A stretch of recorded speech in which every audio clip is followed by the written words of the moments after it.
without any hard work. Life is hard work, right? This is what it's all about. We hope to take strength from the Quran, from the teachings of Islam, to make that as sort of productive as possible, as effective as possible, inshallah ta'ala. It's not going to be easy. We're going to learn that if anything you take from these lessons or this seminar, life is not easy. That is something we should really focus on, because and I say that as a point, and I really want to make a point of it, is because we set people up for failure when we tell them you should have a perfect life. You should never get ill, right? Getting ill is like the weirdest thing in the world. We're going to get ill. It's a part of life. Allah tests us in different ways. I don't want to go into all the problems because we're going to see loads of them as they come, but there's so many issues we could bring up. Everyone's got their own unique circumstances. That's life. That is struggle. And we need to find our way, struggle our way through that, inshallah ta'ala. So this methodology, I already mentioned this earlier. So I am going to be utilizing this for some translation. I have another translation with me as well. And I'll be translating myself, or maybe pointing out more to specific words in translation, inshallah ta'ala.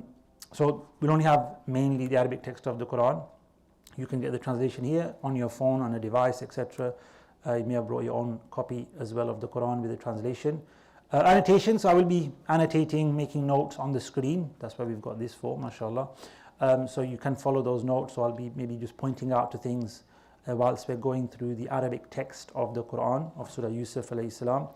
And there'll be summary and lessons to take heed of after maybe a couple of slides, a couple of ayat of the Quran, or even several ayat of the Quran. I've tried to structure it as much as possible to have breaks, or the English in between at certain times. Sometimes I've gone through quite a large section of Arabic and then kind of gone into a summary. So yeah, do bear with me on some occasions. It might seem like it's too much Arabic. I do understand most of us don't know. One brother texts me saying, we're going to go through the Arabic, right? We're going to do tafsir, like proper tafsir of Arabic. I said, no, most people are not going to understand a word of Arabic in the seminar, which is perfectly fine and normal.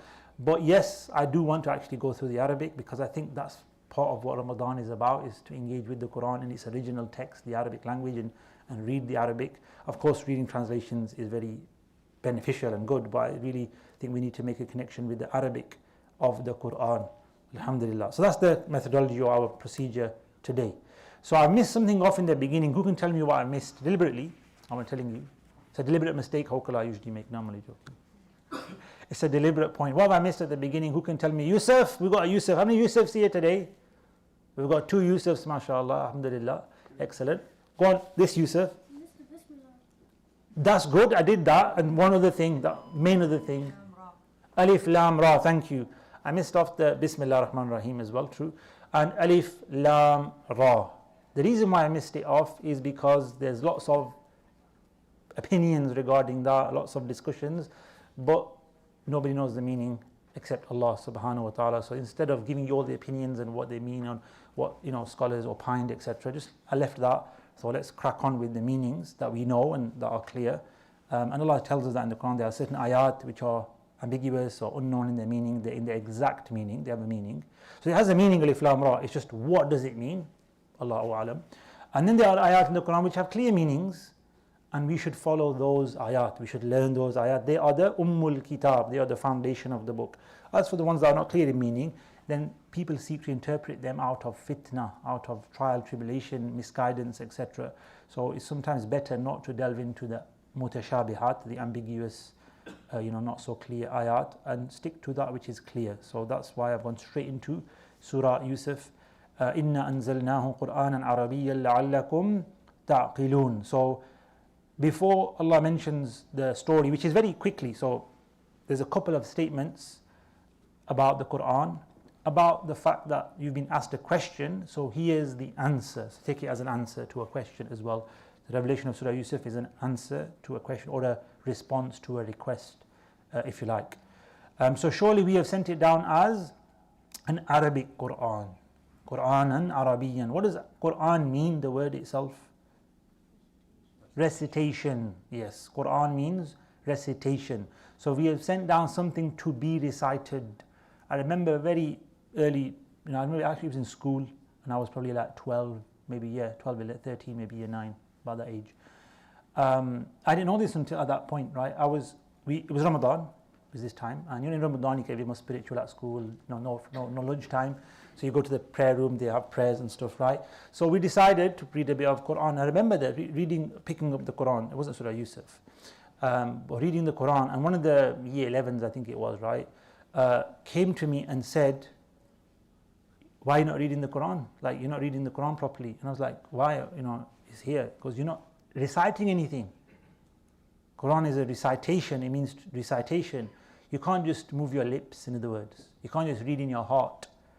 When we say we're reading the Quran, or the Quran is the Quran, it means you have to recite, i.e. something has to move the, sound waves, the tongue, right? The mouth, right? The letters have to be pronounced. There has to be some sound. Minimal, doesn't have to be loud and disturb the people or etc. But there must be some sound when you recite the Quran, especially in your salah, because if you don't recite Quran in your salah is invalid, right? So make sure when we read the Quran, we're actually making a sound, vibrations. That's what sound is. You study science, right? The waves, frequencies and all that make the different pitches and sounds, right?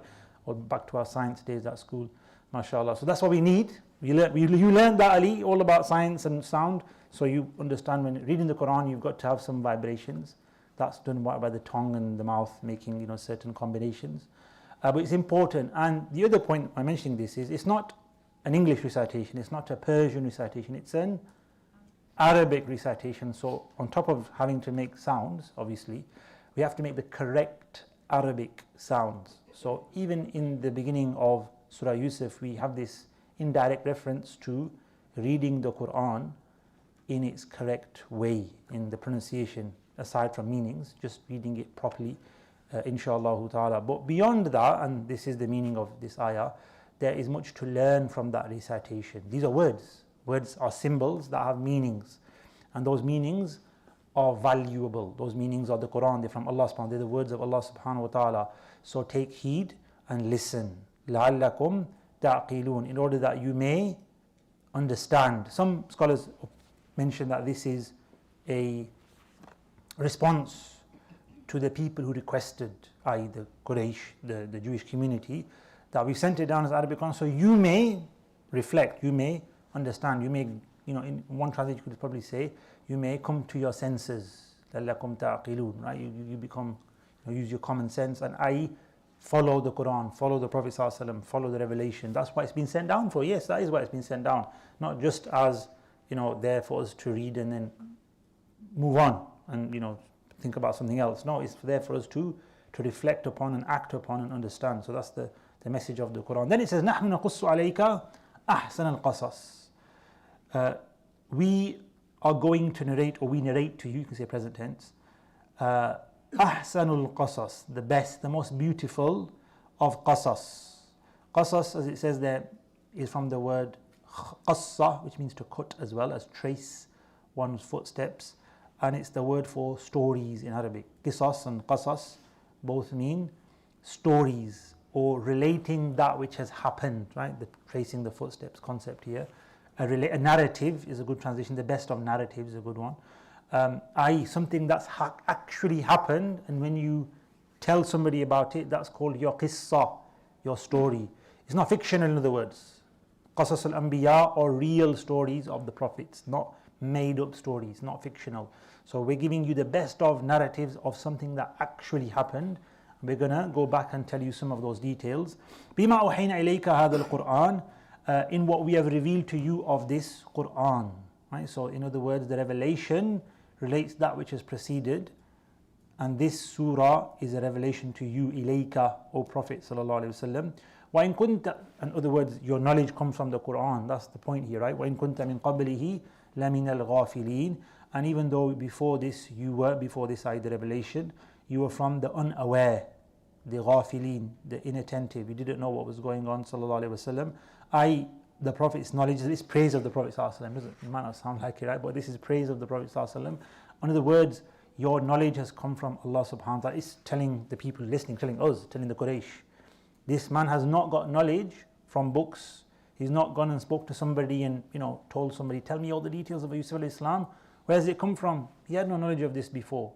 It came from Allah subhanahu wa ta'ala. It's from the revelation from Allah subhanahu wa ta'ala. And it's going to be proven within the story, because when we relate the story, we will see, like all stories of Musa alayhi salam, of Nuh alayhi salam, of the Anbiya, details are mentioned that are not found anywhere else. You go look anywhere else, any other book, any other resource you can find, and you will not find certain details mentioned uniquely in the Quran. Allah subhanahu wa ta'ala did that to show us as a proof of the Prophet ﷺ's genuineness, of his truthfulness as somebody who's receiving revelation. Because you can easily repeat things, right? If there was nothing new in the Quran, then it's very easily written off as a copy, right? But when there's information that you cannot find anywhere else, yes, the information naturally is going to be the same. It doesn't mean it's copied either. It's going to be the same because that's what happened.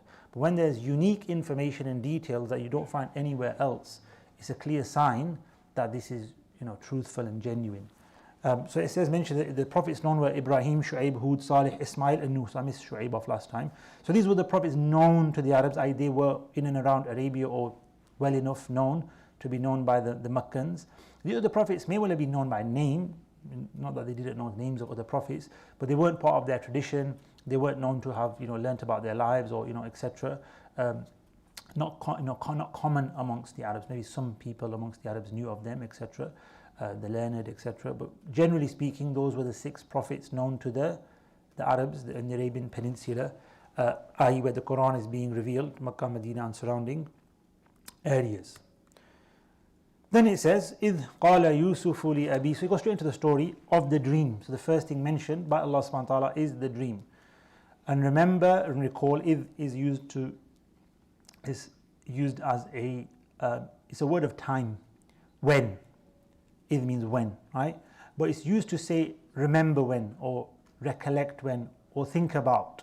إِذْ قَالَ يُوسُفُ. When Yusuf alayhi salam, remember the time when Yusuf alayhi salam said, لِأَبِيهِ, to his father, Ya abati, O my dear father, Inni ra'aytu, surely I have seen, Ahada ashara, 11. So these are numbers we're learning from the Quran. Number 11 is Ahada ashara. Let's point to it as well, that might make things easier. Ahada ashara. Oh, there's the pointer, there it is. That's the pen. Oh, that's one of those pointers. Alhamdulillah. The laser pointer, what should I have picked?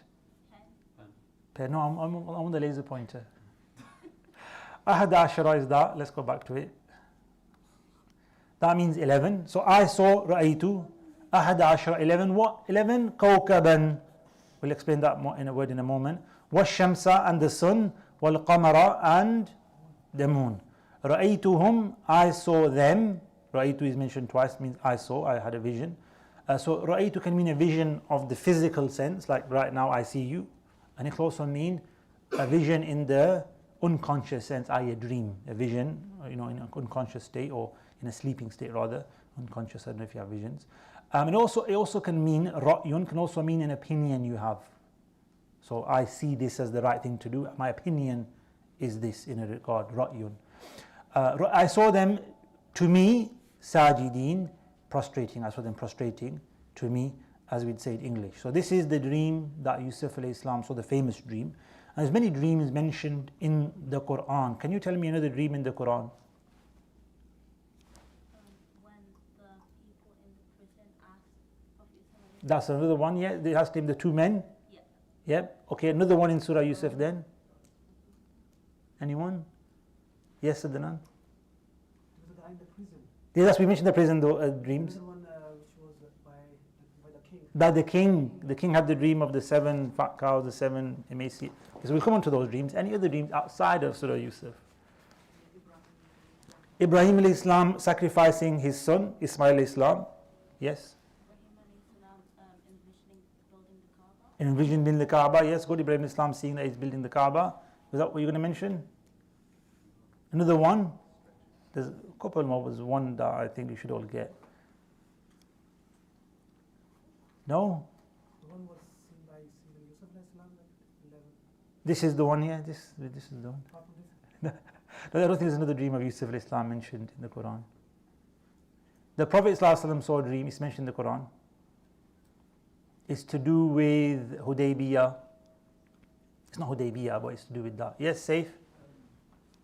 You're going to go, you had a That's right, the Prophet ﷺ saw himself and the companions wearing ihram and going to Makkah and performing the Umrah, and they went and did that. But what happened?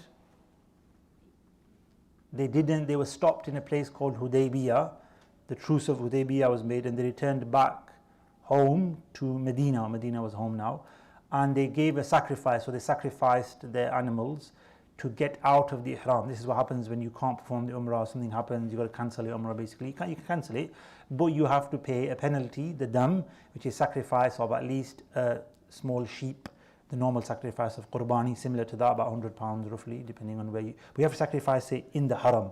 So if you come here and you messed up your Umrah, I think, oh, you've got to send a sacrifice in the haram, meaning in the Makkah area, to rectify your Umrah. Or if you want to leave Umrah without completing it, make a sacrifice and leave the ihram. So the Prophet ﷺ did that. Then they returned the next year in a new ihram to make up the Umrah. So it's called Umratul Qada. It's not actually an Umrah that was, it was started a year ago. Think of that. You intend to do Umrah now, and Allah allows you to do it in Ramadan 1446, a year later. That's what happened to the Prophet ﷺ and the companions. And it's interesting because when they went to Hudaybiyah, they were stopped in before Makkah. Sayyidina Umar said to the Prophet ﷺ, we're on the truth, and you saw the dream, and why we're not going in? We can't accept this agreement. And the Prophet ﷺ said, did I say to you that we were going to make Umrah this year? I've said we're going to make Umrah, but did I say this year? And Sayyidina Umar thought, no, you didn't say that. And the Prophet said, well, it's not this year then, was it? So even though we get dreams, and we're going to see this exact thing in the story of Yusuf alayhi salam and Yaqub alayhi salam, etc. Although you see things or you think things are going to happen a particular way, they just don't happen the way you expect.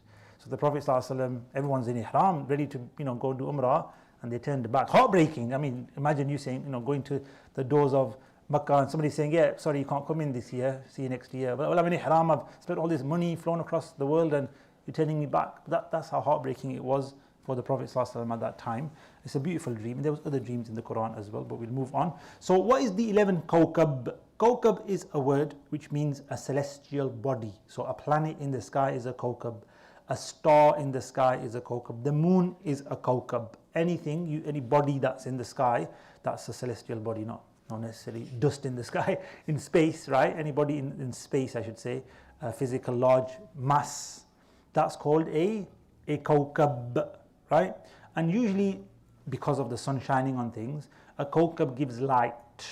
So planets, when you see them like Jupiter, you see these planets in the sky sometimes, of course you see stars, they are called Kawakib, right? Kawakib is the plural, okay? So the Yusuf alayhi salam saw 11 of those stars, which is often translated as, and the sun and the moon prostrate to him. So what does that mean? It's interesting. But what does Yaqub alayhi salam, we're going to learn what it means from what Yaqub alayhi salam says. Qala, Yaqub alayhi salam says, he said, Yaqub alayhi salam, so this means he said. Who said? Yaqub alayhi salam. Ya bunayya, oh my dear son, La taqsus, do not mention, do not relate ru'yaka, your vision, ala ikhwatik, to your brothers. So if you're given a glad tiding, piece of good news, should you tell everybody? No, don't tell everybody. In fact, the Prophet said, as a actual rule of good dreams, if you see a good dream, only relate it to those close to you, those special to you. That's the word of the Prophet ﷺ. Don't relate it to everybody.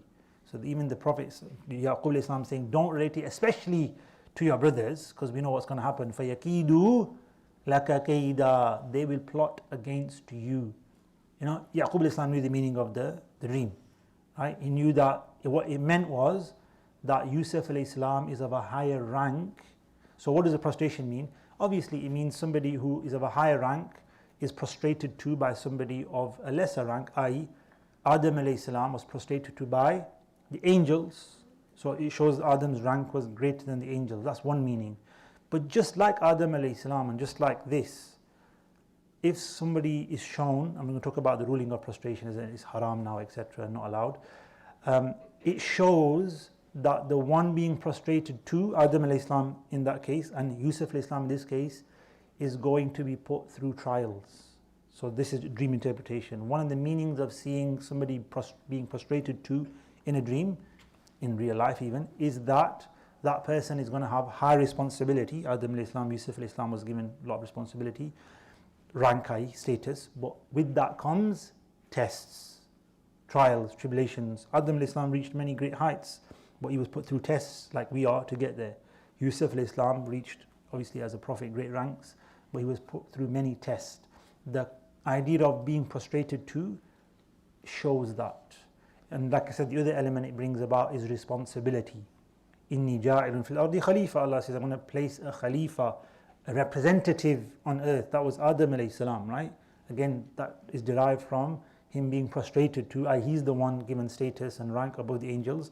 Of course, Iblis didn't want to agree with that. And you can see the brothers didn't agree with it either. They weren't like, we're going to prostrate him. No, we wouldn't do that. We realize what that means. Subjugation, less than them. It doesn't mean you're less in like worthiness. No, Allah has given different ranks, different people. Doesn't make them better necessarily or closer to Allah. In this case, it was the case, right? But not always the case. If somebody's got a higher, the king of the country is not always the best person, right? Just because they have a status or a rank in worldly senses doesn't make them greater in spiritual or religious sense.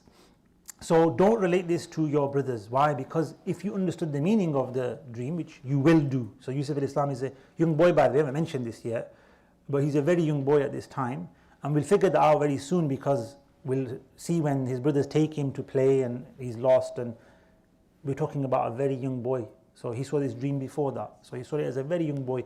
I would say, you can't really put an age on it exactly, but it could have been 3, 4, 5, 6 years of age. Very young age he saw this dream, alayhi salam. Inna shaitan insani, surely shaitan is to humankind, aduwwun mubin. Here are some things, right? Surely, so what that means is shaitan will whisper to the brothers. Shaitan will get involved in this. He'll see an opportunity to get the brothers to attack you and to harm you. Why? Inna shaitan al-insani aduwwun. Shaitan is an enemy or a clear enemy to humans, right? So that's his job. He, plotted against Adam alayhi salam, or disobeyed Allah, and then brought Adam alayhi salam and Hawa alayhi salam down to the earth. And similarly, he's after us, as we know from the rest of the Quran. Many parts talk about how shaitan is after us and inciting us to evil and whispering and all these kind of things. So we seek refuge in Allah from the shaitan inside and outside of Ramadan. Okay, don't just do it outside of Ramadan. Take protection at all times. So that's the main lesson here, is that be careful who you share the good news with. You might think people should, in some cases people actually get upset that they should be happy for me. Why are they upset? Well, this is in the nature of people. They don't like you getting blessings. I'll give you an example of this, right? I was mentioning it yesterday. Abu Jahl. Abu Jahl, you all know, right? The enemy of Islam, the tyrant he was, etc. The bad things he did against the Muslims and Islam. He was from the Bani Makhzum, I believe, right? The Bani Makhzum tribe. Like the Prophet ﷺ was from which clan? Bani Hashim. There was like Bani Adi was Sayyidina Umar's tribe or clan. Bani Taym was the clan of Sayyidina Abu Bakr. Bani Zahura was the clan of the mother of the Prophet ﷺ, the Zuhri tribe. So Abu Jahl was from the Bani Makhzum. Bani Makhzum were a big, powerful clan within the Quraysh. Sayyidina Khalid ibn Walid was from the Bani Makhzum as well. His father Walid ibn Mughira, also an enemy of Islam. Khalid ibn Walid is his father. He was also from the Bani Makhzum. So they were big rivals to the Quraysh as well. The main rivals, I didn't even mention them, were the Bani Umayyah. The Bani Umayyah were the tribe of, or the clan of Sayyidina Uthman, the Nurain, the possessor of two lights. He was married to two daughters of the Prophet ﷺ, one after the other. They both passed away. And people like Abu Sufyan, who initially was an enemy to Islam and the Muslims, later on embraced Islam, and his son Sayyidina Muawiyah and his daughter Habiba, the wife of the Prophet ﷺ, they were from the Bani Umayyah, the biggest rival tribe. So Abu Jahl, where does this come from? He said when rather than celebrate the fact that they've got a prophet in the Quraysh, right? You think that he's from us, we should follow him. We're going to learn that lesson in Surah Yusuf, by the way. The message is, the brothers didn't follow Yusuf alayhi salam. Had they done, they would have had the glory with him, and in the end they did. And same for the Quraysh. If you'd followed him initially, you would have had all the glory with him. But those that didn't were destroyed, and those that eventually came around at the conquest of Mecca gained the glory with the Prophet sallallahu alaihi wasallam. So glory and status and goodness is from or by following the Prophet sallallahu alaihi wasallam. So Abu Jahl said, the Banu Hashim, they had poets, and we had poets, right? We could compete with them, we're okay.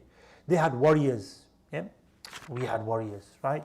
They had, kind, generous people, chivalrous people. Yeah, we had that as well, okay? They had a prophet. Where are we going to get a prophet from?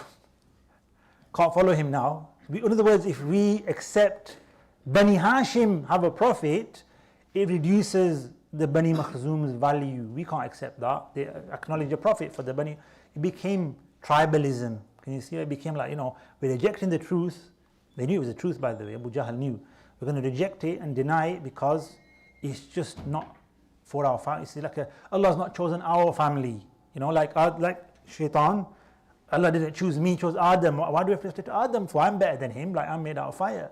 The Bani Makhzum are better than the Bani Hashim, right? So this was an arrogance, misunderstanding, misguidance that results. And then what happened? فَيَكِيدُ لَكَ كَيْدًا. Once he found out they've got a prophet, I don't want them to have a prophet, I don't want to acknowledge their prophet.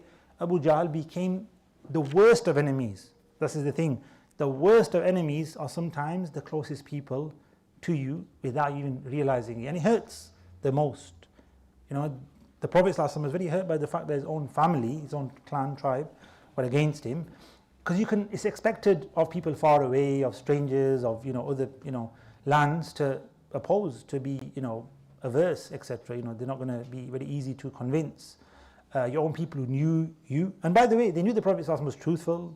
He was not possessed. He was not a magician. He was not taught by anybody. He was genuine, trustworthy, and yet they just couldn't allow themselves to openly acknowledge that. They knew it inside. They truly believed and knew he was on the truth. He was a Prophet ﷺ. But knowing is not what is required of us. Submitting, surrender, belief is giving in, submitting, Islam. Not just think, I know that he's a prophet, but I don't want to follow him. It's not good enough, right? That's disbelief.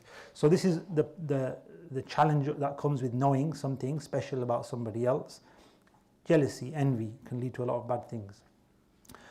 Then Allah subhanahu wa ta'ala says, or Yaqub Islam says, وَكَذَلِكَ يَجْتَبِيكَ رَبُّكَ. And that is how your Lord will يَجْتَبِيكَ, beautiful word, is used for many of the prophets, because ijtiba, yajtabi, the Prophet is called al-mujtaba, one of the names of the Prophet ﷺ, this word here, yajtabika. Rabbuka, your Lord will select you. Your Lord has chosen you. Your Lord will bring you closer. So ijtaba means to select somebody and bring them closer to the front, to put a higher rank. So Allah is going to give you a higher rank, bring you closer to Him, beyond other people, and give you a special status. يَجْتَبِيكَ رَبُّكَ وَيُعَلِّمُكَ.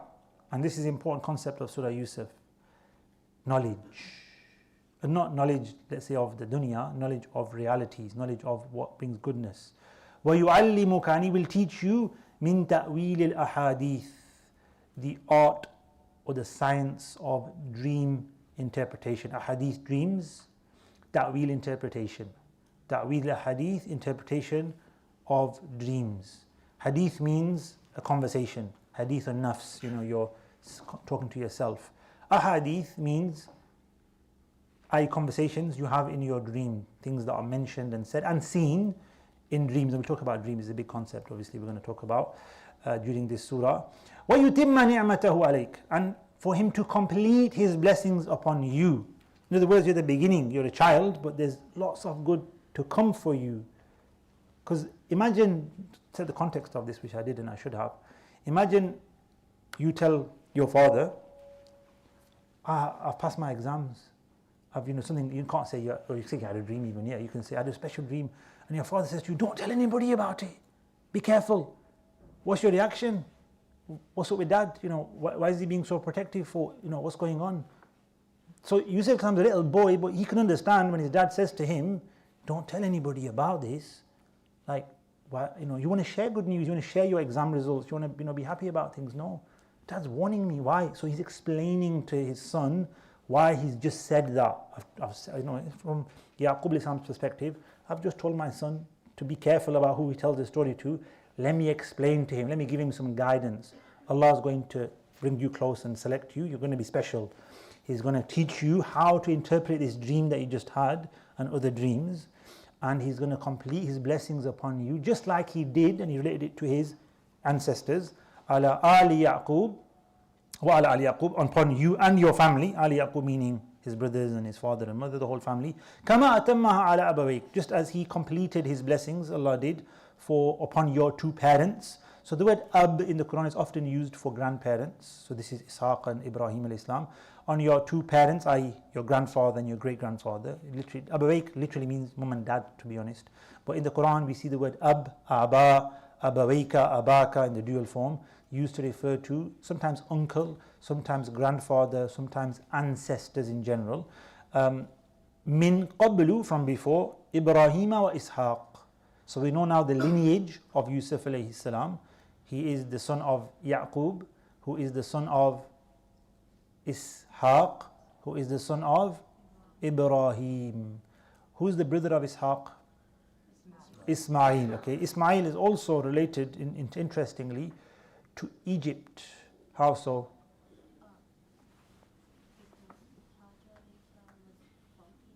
His mother Hajar alayha salam, Ibrahim married her, was from Egypt. And this is important because these are the blessed lands, and Egypt is a blessed land. Syria is a blessed land. Palestine and other parts of the Middle East are very blessed from our Islamic history perspective. Musa alayhi salam spent much time in Egypt, and he came back to Palestine, etc. Yusuf alayhi salam is going to go to Egypt, to Misr, right? It's a beautiful country. I've been to Egypt, mashallah. Not to the whole of Egypt, that's what I was going to say. I've been to a few cities. I went for a week, alhamdulillah. It's a beautiful country, I actually didn't want to leave. I felt at home. Because I've lived in Syria, and when I went to Egypt, it's similar, and it was very nice. And I was like, I could get used to this, alhamdulillah. But life is life. You've got to go back to where you've got responsibilities. So, inna rabbaka alimun hakim. Surely your Lord is the all-knowing, the all-wise. In other words, you're going to get these blessings, but don't expect them to come just like that. There's going to be a way. That's within mentioning Alim Hakim. This is what, especially the word Hakim, right? Allah is wise. In other words, when you're given the final blessings, you're going to look back and think, Alhamdulillah, Allah chose to put me through all of these things for a wisdom, and I realize that now. But we should know that from the beginning. This is the important thing. Allah has wisdom in what is happening right now in the world. Allah has wisdom in what is happening to you personally, what has happened to you. But as we're going to learn from this story, it doesn't mean we sit around and do nothing. That's not what having understanding wisdom means. That's not what having patience means, right? We're going to learn what having patience is, and trying to have understanding of the wisdom of Allah subhanahu wa ta'ala is in Surah Yusuf. And you will see throughout, we have to do something. We have to be proactive. We can't sit around and wait for things to happen. Or maybe we have to sometimes let things take their course, right? And can't do things instantly and make changes overnight. They take time, they take effort, they take steps and stages and plans, and we're going to see in the story of Yusuf alayhi salam. Then it says, لَقَدْ كَانَ فِي يُوسُفَ وَإِخْوَتِهِ آيَاتٌ لِلسَّائِلِينَ. Surely there are in the Yusuf story, in brackets, of Yusuf alayhi salam and his brothers, signs, miracles for the questioners. Who are the questioners? The Jewish community and the Quraysh. So Allah is saying that those asking the questions, rather than trying to challenge this man, the Prophet ﷺ, take heed and learn from the lessons that you already know, because you've got the story. Have you actually taken heed of those lessons? Are you following those lessons? But let's relate those lessons to you, inshaAllah ta'ala. Wa sallam wa baraka ala Sayyidina Muhammadin wa ala alihi wa sahbihi ajma'in wa la hawla wa la quwwata illa billahi al-'aliyyil 'azim. اللهم علمنا ما ينفعنا وانفعنا بما علمتنا وزدنا علما يقربنا منك برحمتك يا أرحم الراحمين وصلى الله وسلم وبارك على سيدنا محمد وعلى آله وصحبه أجمعين وبعد. Assalamu alaikum wa rahmatullah. Welcome back. So we will continue, because we've got a lot to get through, with the story of Sayyidina Yusuf alayhi salam. So end of scenes, that's why I stopped at that point. The scene was Yaqub alayhi salam with his son Yusuf having a conversation.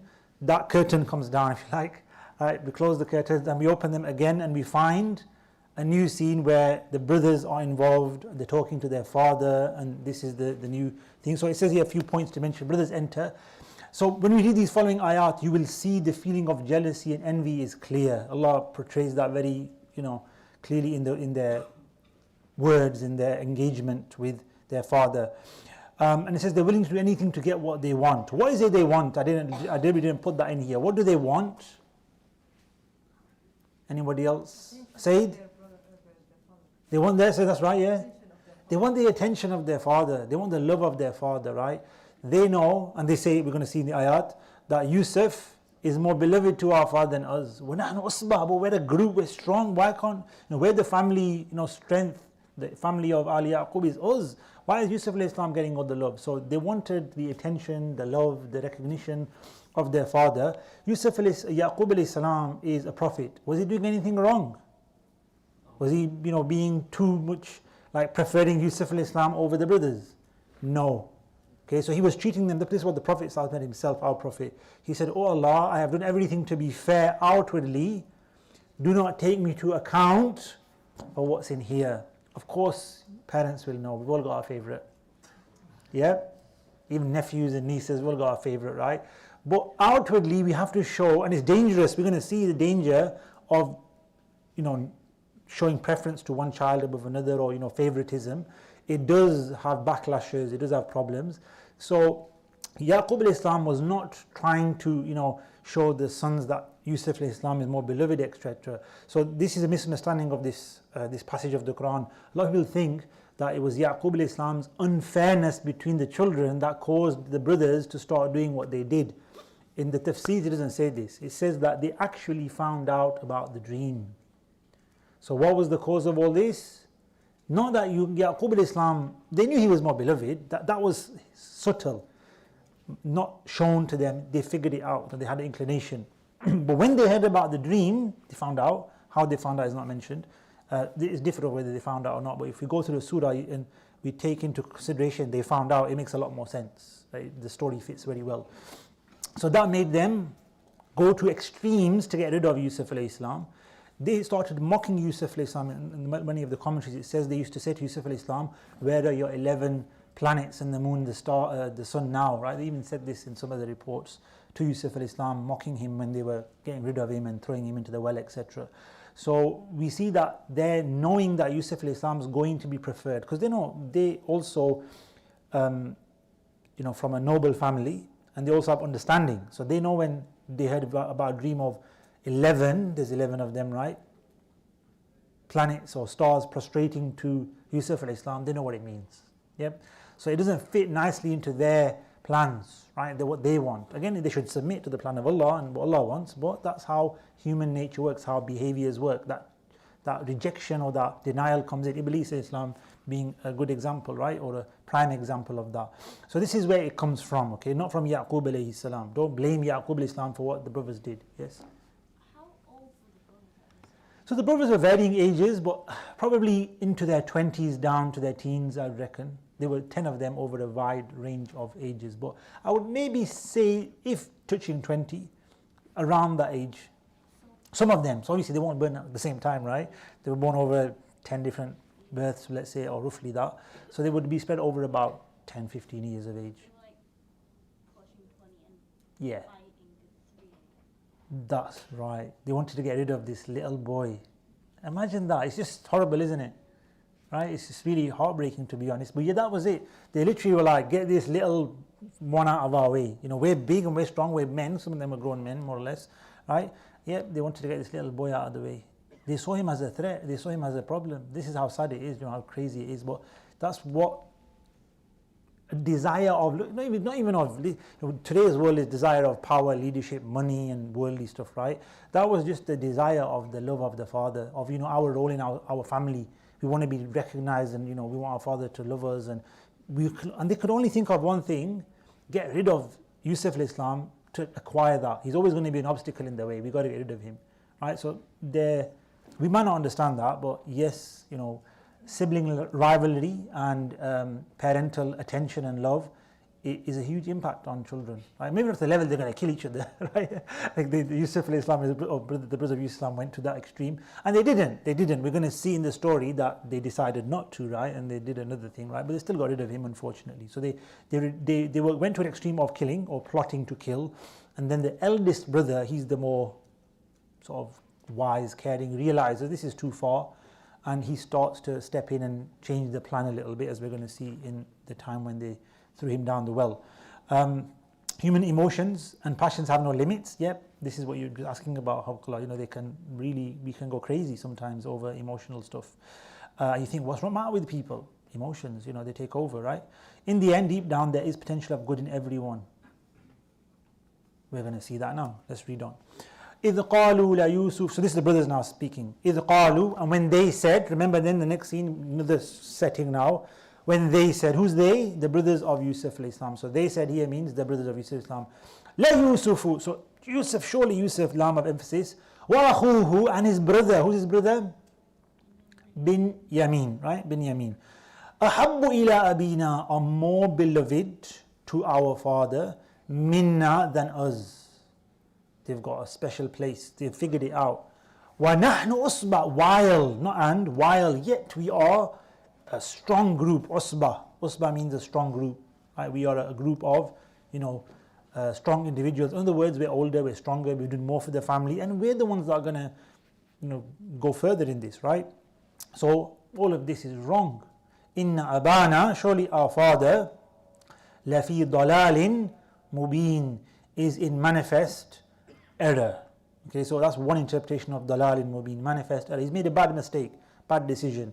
Another meaning of dalal, and it fits in for the rest of the surah as well, as we're going to see, our father is in blind love, clear blind. Dalal as a meaning of you're so engrossed in something you've lost track of other things, you're not aware of what's going on. So what they're saying is our father is so much in love of Yusuf alayhi salam, he's forgotten logic and doesn't understand we are better. Because he's too much in love. His love is so deep for Yusuf alayhi salam. This is the meaning of dalal. Inna aban lafi dalal. It's clear. Mubin. You could translate as he's in lost. He's misguided. Not that he is. This is their saying. Okay. This is not Allah saying this. Allah's quoting. Allah is revealing this and saying it from His revelation. But He's quoting the brothers of Yusuf alayhi salam, the sons of Yaqub, saying this about their father. So they were upset with him, yes, and they were accusing him of being wrong in this decision. What are we going to do? Uqtulu, kill. Straight to it. Kill. Like, why kill? Why not do something else? No, this is let's say the extreme. Get rid of him. Uqtulu Yusuf. Kill him. Kill Yusuf alayhi salam. Awitarahu, or throw him. Get rid of him. Taraha, to get, throw something out. Throw him to an ardan, to a land. Yakhlu. So this is important here, right? Let's do it with Arabic. If you kill him, so I'm putting the word if in because the meaning of Arabic is here, or get rid of him to another land, your father's attention will be for you. Yakhlu lakum wajh abikum. Yakhlu literally means to be alone. What will be alone? Your father's face. In other words, the attention of your father will be solely for you. Let's see what the translation is here actually. Kill Yusuf or banish him to some faraway land. Let your father then only focus on you. Yeah, your attention will only be solely for you. That's what it means. Yakhlu, to be alone. What's alone here? Wajhu abikum, your father's face. That's an expression to mean his attention and focus. There's just one word there, focus. Would be only for you. Only is where we get this verb from. Like to be alone and solitarily, like nothing else. There's just one focus our father has. It'll be us. We've got to get rid of Yusuf to do this. So this is why they were doing this. The reason of killing or tarah, ridding, throwing out is yakhlu lakum wajhu abikum. They had a purpose behind it. It wasn't out of revenge, hatred. They didn't like Yusuf alayhi salam. He was their brother. This was their goal. This was the motivation, the driving factor. We want the attention of our father to be for us and us alone. You see how dangerous that is? That if a child is denied parental love, not that they were, like I said, the dream is what triggered them when they found out about the dream. Not Yaqub alayhi salam. That's a misconception of this. Or it was Yaqub alayhi salam's fault because he was being unfair between his children. We're talking about a prophet of Allah subhanahu wa ta'ala who wouldn't do such a thing. And it was a decree of Allah, by the way. So all this is ultimately the plan and wisdom of Allah subhanahu wa ta'ala. And then they said, and also what will happen will be, this is what we said the last point, people have good in them. وَتَكُونُ مِن بَعْدِهِ, sounds weird, right?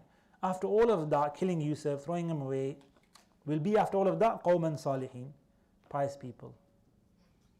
Like, does it make sense? No, it doesn't. But this is the thing. They didn't see what they were doing as a bad thing. They thought this is the best way of getting what we want, and we'll become pious after this. We'll become good people after this. So deep down, they weren't actually bad. It was this, desire, this inner force of, wanting of some kind of status, recognition of the parent, of Yaqub in particular, that was driving them to this. But deep down, what they were saying to themselves was, look, we're not bad people. We're going to be good after this one bad thing. No, it's not acceptable. I know, we all understand that. But that was their attitude. So it shows us their approach to what they were doing. So they went in extreme. But, like I said, the elders spoke out. They say the elder's name was, one name I came across was Reuben. Reuben was the eldest. قَالَ قَائِلٌ مِّنْهُمْ, this is the eldest brother speaking now. He's the one that also stays behind later in Egypt. He says, well, I can't go back to father now. We've not followed what he said, Yaqub Islam. So this brother is not mentioned by name, but this is the elder, wiser brother. He says, قَالَ قَائِلٌ مِّنْهُمْ, a speaker from amongst themselves, لَا تَقْتُلُوا Yusuf, don't kill Yusuf. Don't do that. وَأَلْقُوهُ فِي غَيَبَاتِ الْجُبِّ, but rather throw him into the darkest depths of this well. Ghayabat is from like depths and darknesses. Ghaib means to be absent. Ghayabat of this well, like a well that not seen by anybody, is out of the way. So it wasn't on the normal path either. This is the interesting part. It wasn't, because you wouldn't go and say, let put him in a well where everybody's going to go past and 2 minutes later somebody's coming. They went out of their way to a secluded well location that this brother knew about. So it mentions that he knew about. They said, look, I know a place. Let's take him there, put him down this well and just leave him. What will happen? يَلْتَقِطْهُ بَعْضُ السَّيَّارَةِ إِن كُنْتُمْ فَاعِلِينَ. Pick him up, يَلْتَقِط. I'm going to explain that word in a minute. Why is that word used? بَعْضُ السَّيَّارَةِ, some caravan. Sayyara is not car. Modern day usage, sayyara, car. In olden days, caravan of camels. A caravan of people with camels and other vehicles, etc. will go by and they'll pick him out, In kuntum fa'il, if you're going to do anything. If you are going to do anything, then do this. So he's trying to reason with them. He's the eldest. They come around to what he has suggested. So they go with this suggestion, right? So now that scene's finished. This is just them speaking amongst themselves. Scene over. Where do they go now? They go and speak to their father. What do they want? They want to get Yusuf al-Islam and to come with them. But before we carry on, I want to talk about this word, yaltaqit. The scholars have talked about this word. Laqata or iltaqata, this word is made from lam, qaf and ta. It's going to disappear in a second as well. But laqata means to pick something up. In the books of fiqh, if you study, any classical text of fiqh, like Al-Wasit of Imam Ghazali or Quduri, famous Hanafi fiqh book, etc. They have a chapter called Babul Laqit and Babul Luqata. Luqata is when is lost property. And the fiqh of lost property also ask, I found £10, what do? I found somebody's mobile phone. Lost property. It's called Babul Luqata from this word. Because what happens, somebody finds it, they do what? Pick it up. If you don't pick it up, it's not luqata. So I wouldn't pick it up if I was you. You see it, just walk past. It's not luqata. You have no responsibility anymore. If you pick it up, guess what? There's a lot of fiqh you got to learn now to figure out what to do with this. And it's your responsibility. Give it to the masjid. No, we don't want responsibility. You picked it up. So the ruling is the person that picks up the item is the sahibul luqata, is responsible for the luqata. Okay. The other terminology used is laqit. Babul laqit. This is a sad one. What could you think else you might find that's child? Yes, laqit. You know Arabic, right? Yeah. MashaAllah. So the laqit is the abandoned child, MashaAllah, right? So there's a chapter of fiqh as well. What if you're walking around the street and all of a sudden there's a child? It happens. You've probably seen movies about it more than real life. But this is a concept, Islamic law of, a chapter of fiqh, Babul laqit. But the interesting thing is you're not going to find a 10-year-old child and think, no, nobody abandoned the 10-year-old. It's not called a laqit. A laqit is a child that can't fend for itself. So like Hawkala was saying, they're doing this against a 3-4-year-old. Yes, that's what a laqit is.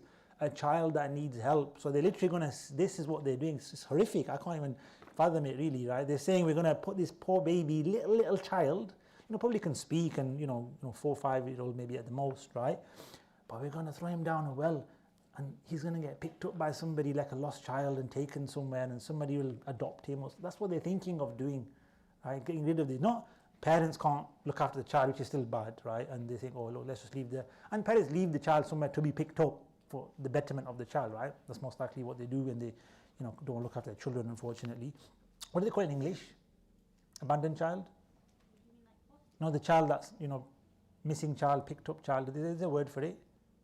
Abandoned child, is that it? Is that a word? It's just lost. Lost, yeah, just lost. Arabic, they got a special word, laqit, right? That's the word used by the brother. He said he will be picked up, not he will be found, not he'll be taken care of, no, he'll be picked up as a lost, abandoned baby child, if you like, a young child, less than 7 at least, 7, 8 is when you get sort of fend for yourself, to be a bit more independent. It lacks independence basically. The wording there indicates to a lack of independence of this young boy. Okay, so this is important to understand and sad to understand as well of what is going on. They're not talking about their 10, 12, 15-year-old younger brother. They're talking about a little baby brother. And this is what they're willing to do for themselves. So again, curtain down, change of scene. قَالُوا يَا أَبَانَا. So they're not saying it there and then. There's time that passes. They go to their father and they speak to him. So again, قَالُوا means they said, i.e. the brothers of Yusuf al-Islam, يَا أَبَانَا, O our father. Who's their father? Yaqub al-Islam. مَا لَكَ لَا تَأْمَنَّا. Hamoud did it properly. I saw him do the, what is it called? The Ishmam, right? I saw him do the Ishmam. If you've got a copy of the Quran, I don't know if you've got any like markings over this. Is there something you see in your copy, in your app? Yep. Yeah. A little circle thing on the thing here like that. Sometimes it's got a little line on top of it. It's got a marginalia kind of thing. Yeah. It should say Ishmam here, right? Ishmam. So it's called. Anybody know what this is? Hamoudi knew it because he read it properly. You're not reading the Quran properly if you don't know what this is. So there used to be like an action noon before the noon with the shadda with a dhamma and then it's... So this is a bit of tajweed now, right? But the actual verb here was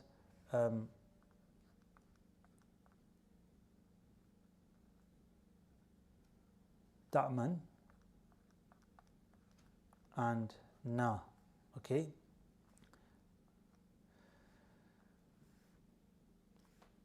So what's happened? I don't know if that makes sense, right? I didn't write it properly. A little bit clearer. So that's the verb ta'man. Ta'man means you trust. Yeah. Ta'man, I trust you. Anta ta'man, you trust, right? Ta'manuni, trust me. That's what they're saying. Trust us. So ta'manuna, the noon here is us. And that means you trust. Okay, so that means you trust. So what they're saying to their father, you trust us. Ta'manuna. That was the actual word. Ma laka la ta'manuna. But that's not, it's written in the Quran. It's written ma laka la ta'manna. So we join these two noons together. The noon at the end, that one at the end, and that one at the end is joined together. Okay, what vowel was on the noon? The first noon. Dhamma. Can you see a dhamma there?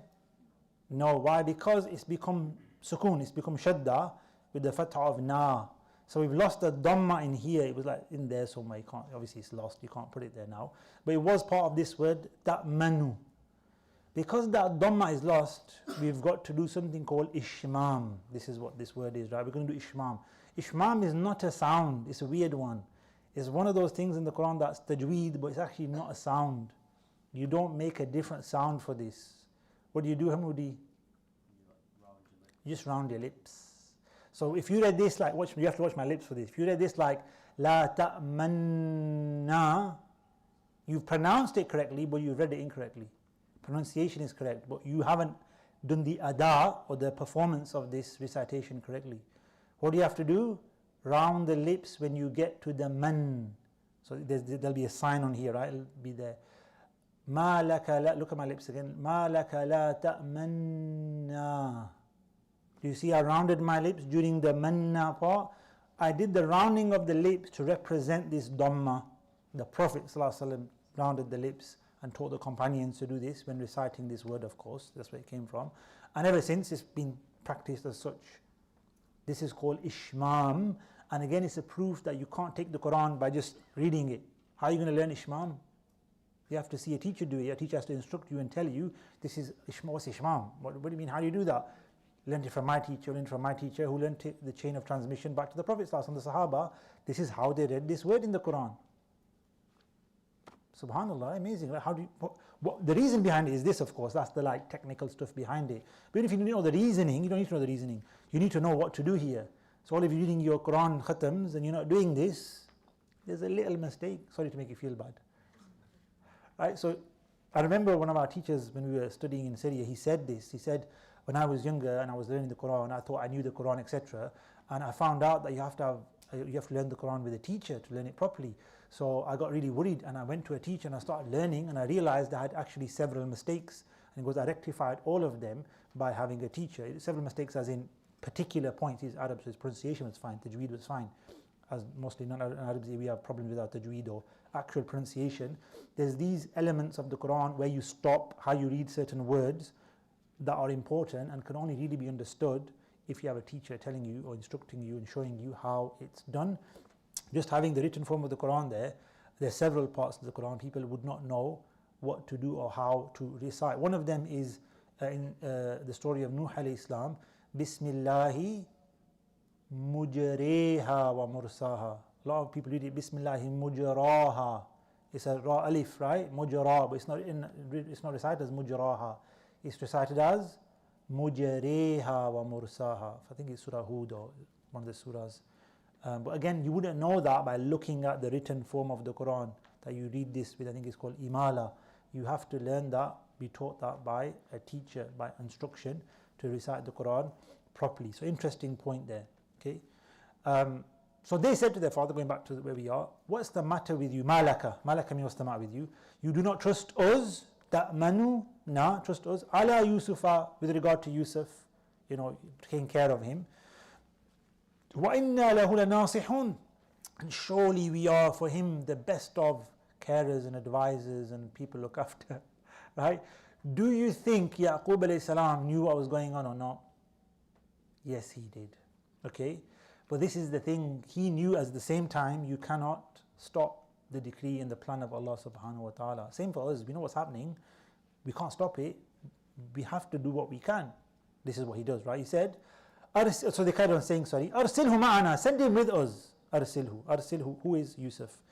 Ghadan, tomorrow, yarta, we will enjoy ourselves, we'll graze, we'll wander around, enjoy it. Wa yal'ab, and we'll play.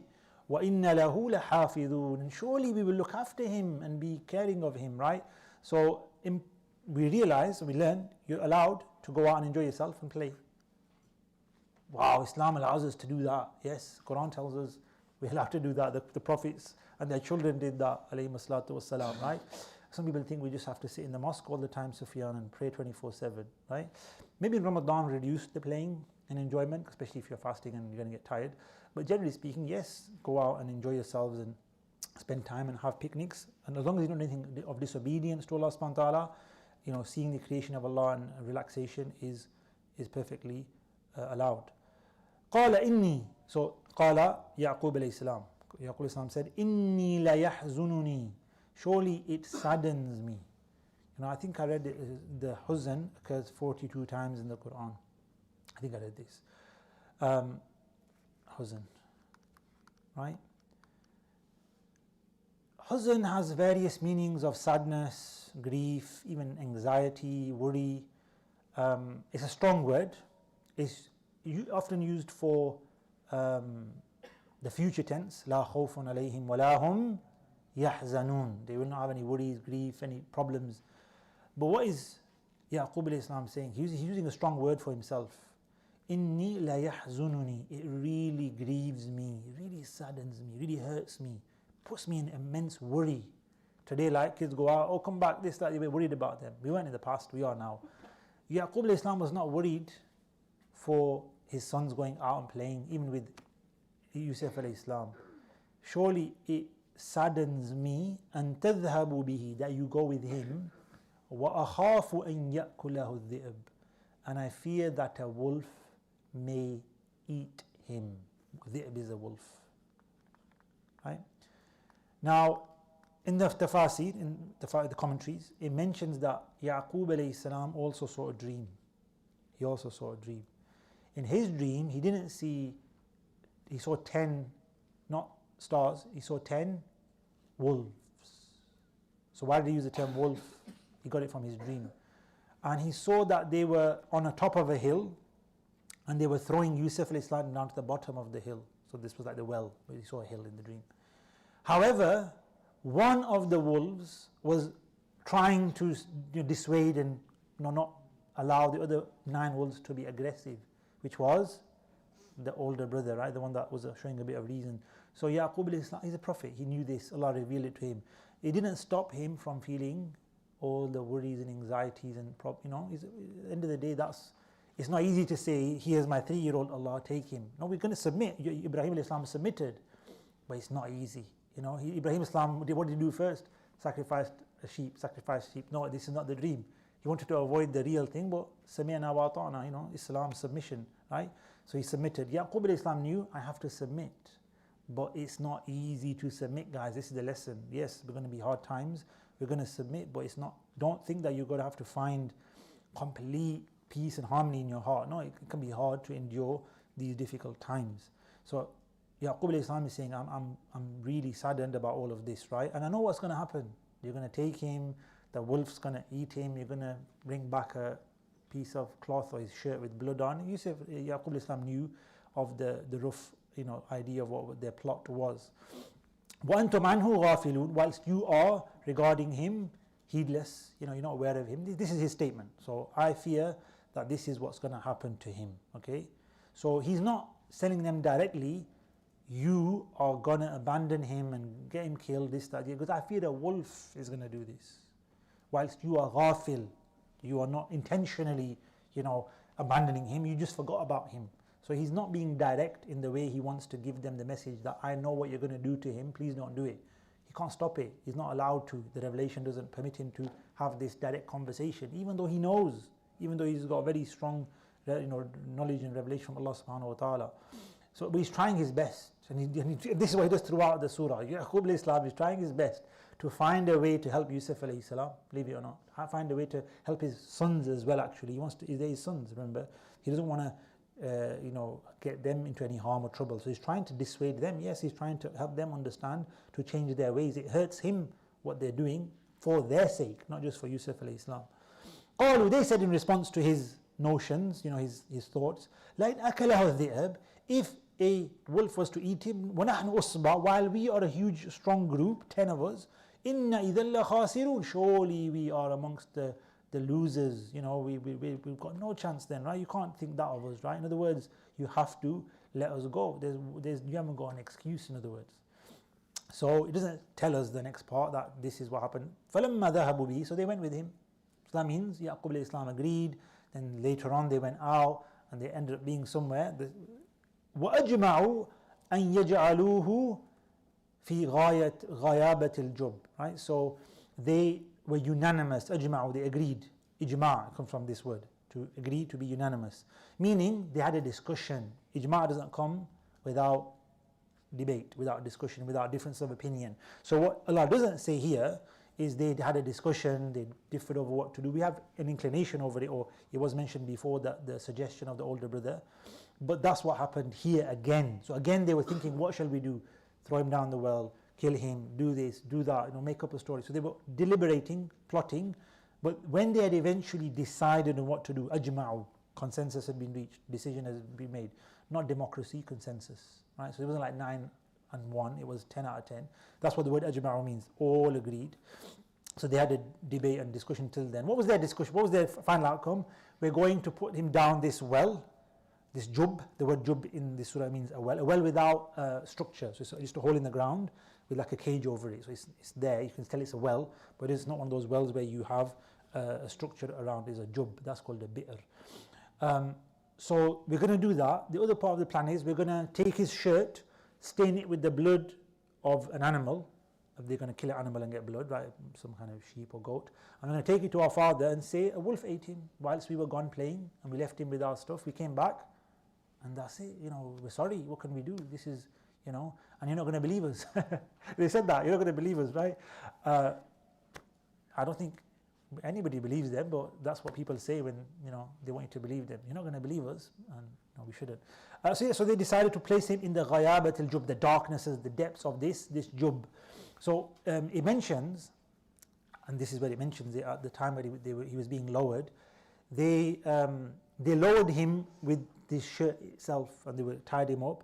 But then as he got halfway down, what did they decide to do? Rip it off, say that's it, throw him. So he fell down halfway. So halfway they lowered him, and the other half he fell down. And as he was about to hit the water, Jibreel alayhi salam came and broke his fall. Alhamdulillah, right? So it mentions Jibreel alayhi salam came to catch him at the bottom of the well. So he was protected. This is the thing. We see one side of it. Imagine seeing from the top him falling down and thinking, that's the cold-blooded, nature these brothers had. But Allah's care was with Yusuf alayhi salam. He mentions there was a rock at the well as well, so he ended up sitting on the rock and he remained there. And he was pleading to them, by the way. He was pleading to them as he was being lowered down. Imagine a 3-4-year-old boy saying, don't throw me down the well. You're my brothers, what's the matter? What have I done wrong? And yet, don't listen to him and throw. It's heartbreaking, isn't it? Right? But that's what they did. So he was pleading to them as he was being lowered down. But another element came. وَأَوْحَيْنَا إِلَيْهِ, we revealed to Yusuf alayhi salam, to him. لَتُنَبِّئَنَّهُمْ, surely without a doubt you're going to tell them about this. You're going to talk to them about this and tell them about what all their plots and plans were. بِأَمْرِهِمْ, about their affair. هَذَا, this whole affair of theirs, you're going to tell them about it. So what is Yusuf alayhi salam being told? Don't worry, this is part of the plan. You're going to have to be here. It's not easy. He's a young boy, baby, like really young, right? But this is what it's all about. So he was giving this solace, this strength from Allah subhanahu wa ta'ala to endure this stage of what his journey is on. وَهُمْ لَا يَشْعُرُونَ, while they are not aware. So you're going to be telling them of all of these things and reminding them of all of these things, but they won't know what's going on. Your brothers won't realize what is happening and what is the whole story. In other words, they won't recognize you as their brother, which happens in Egypt later on. So this is unfortunately what happened. It says that Yusuf alayhi salam stayed in the well for 3 days and nights. So he was there alone for 3 days and 3 nights. But alhamdulillah, it does mention in the reports that the elder brother would go and visit him. It does mention this, right? And he would take him food. So he put food down and say, here's some food, etc. Because that older brother, like I said, he was that one wolf that wasn't as bad as the others. He was the more sort of caring, like, wait a minute, we got to be a bit more reasonable. We can't just kill our brother. So, and this was the plan of Allah subhanahu wa ta'ala, right? Even though some things are all against you and it's a unanimous decision, whatever, there's always hope somewhere. There's always a soft heart to find somewhere in all of that. So then they come back home. They say, it says, وَجَاءُوا أَبَاهُمْ, and they came to their father. Isha'an, when did they come to their father? Isha'an, what's Isha? Isha time, yes. So it's night time basically, right? Isha is when the darkness, the twilight has gone, as they say, right? The light in the sky has disappeared. It's all dark. That is Isha, it's the beginning of Isha, right? The Isha time. Why? Why did they come at Isha? Yes? Because if they came straight back after, it would have been too obvious that they... Exactly. They delayed. If they're just going to done it and come straight back after, they would have sent a search party out if it was earlier, with daylight hours, right? Like, no, let's delay. When we come back, Isha, not even Maghrib, Isha, when it's really dark, what can we say? We haven't even got a clue where to go. It's too dark. So they use the night, and this is what people do evil. They use the night as a cover for their robberies. If you look at the statistics, most thefts occur at the night time. Not all of them, but vast majority of them. Most crime occurs in the dark. I remember mentioned this in a class once. I read this. They did an exam in a room, and they made one of the side of the room light and one side of the room dark, and they found that the people on the dark side cheated. The darkness I should say that, but is a cover for evil, for bad. وَمِن شَرِّ غَاسِقٍ إِذَا وَقَبْ. It was a lesson on Surah Al-Falaq, I remember now. إِذَا شَرِّ غَاسِقٍ إِذَا وَقَبْ. And the darkness of the night, when it goes deeper, we seek protection from the evil of the darkness of the night. Why? Because lots of things happen. Even some of you will know a lot of creatures come out in the dark that we don't like. Them scorpions and insects, they come out at night, don't they? During the day it's okay, and then it goes dark and you're like, get indoors, close the, this, that, the other. So there's a lot of things that happen at night that aren't as safe or nice as the daytime, right? So darkness is a cover for evil more so than the day. So they use the night as a cover for their evil action, and that it would be, wouldn't be able to be detected. Where go and show us where it happened. It's dark. Let's take torches and this, that, take the whole village out, this headache, this, that, the other. So they realize that, okay, they might do something. It doesn't mention anything that they did, like the story is not mentioned, it's not mentioned the part of the story, but that was the idea of it being at Isha time. That come, let's give the news at Isha time, right? So they came, and how did they come? Yabakun, crying. Crocodile tears, as they say, right? They're not true tears of sorrow or, sadness, just pretending to cry. قالوا يا أبانا, they said, oh our father, إنا ذهبنا نستبق, we went racing. So that's allowed, right? You can race each other, compete. نستبق, so we went on a race, all 10 of us, right? وتركنا يوسف عند متاعنا, and we left Yusuf al-Islam with our belongings, and we left him there. We thought he'd be safe. فأكله الذئب, and a wolf ate him. خلاص, what can we do? وَمَا أَنْتَ بِمُؤْمِنٍ لَنَا, and you're not going to believe us. وَلَوْ كُنَّا صَادِقِينَ, even if we were truthful. Right? So they were lying, but they were trying to use this, like I said earlier, this angle of, let's say to him, you won't believe us even if you tell the truth. Meaning it's hard to fathom, it's, you might try and, find, and this is the interesting thing here, right? That again, Yaqub al-Islam knows what's happened. And we're going to talk about this blood as well on the shirt that they produce. He knows it's all false. And normally if you know this, you will raise these points and say, well, this, what about that? All this evidence points to, plotting and planning and lying. So let's go and find him, because I don't think he's actually been killed. No, he didn't do any of that. He knew what the process was. Allah's testing him. And yeah, he's still struggling. Don't think he's accepted it like, yeah, fine, Allah. No, he's struggling to let it, so he does hint at things, right? So let's see what happens. It says, وَجَاءُوا عَلَىٰ قَمِيسِهِ بِدَمٍ كَذِبٍ, and they came with his shirt, Yusuf's shirt, bidamin, with blood. What was this blood? Fake, yeah. Kadhib, because it sounds like fake here. Lying. It was false. It was fake. It was a real blood. Okay, they forgot to do something. What would you do if Yusuf something eaten? He would have been, the shirt would have been torn. It was fully intact, right? So what does that tell you? If this is his shirt and his wolf has eaten him, there's not a single tear on the shirt. Like I said, Yaqub al-Islam knew this, and that's why he said the following words. قال بل, rather, he said, Yaqub al-Islam, rather, سولت لكم أنفسكم أمرا. Yourselves, your egos, yourselves, they've made this up. You made this up. He even said it to them, right? Let's see the translation here. And they brought his shirt covered in fake blood. He said, rather your hearts have invented a matter. He made this up. I know what you're doing, but I'm not going to go there. I can't. It's Allah's decree. But where do I go? فَصَبْرٌ جَمِيلٌ. So beautiful patience. My son's just been taken away from me. Right? Not dead. He knows he's not dead. He always hoped he was alive, and he always knew Allah's promise. But even not knowing where Yusuf al-Islam is, not going to search for him, having to just surrender at that point is not easy. No parent could just sit there. I don't think we could have, to be honest. We would have been literally out there shouting, calling the police, phoning everybody we know, saying, get out of your houses, let's go and look for Yusuf al-Islam. Yaqub al-Islam didn't tell anybody. فَصَبْرٌ جَمِيلٌ. He turned to Allah. He knew Allah's test, so he said, وَاللَّهُ الْمُسْتَعَانُ عَلَى مَا تَصِفُونَ. Allah is the one whose help is sought for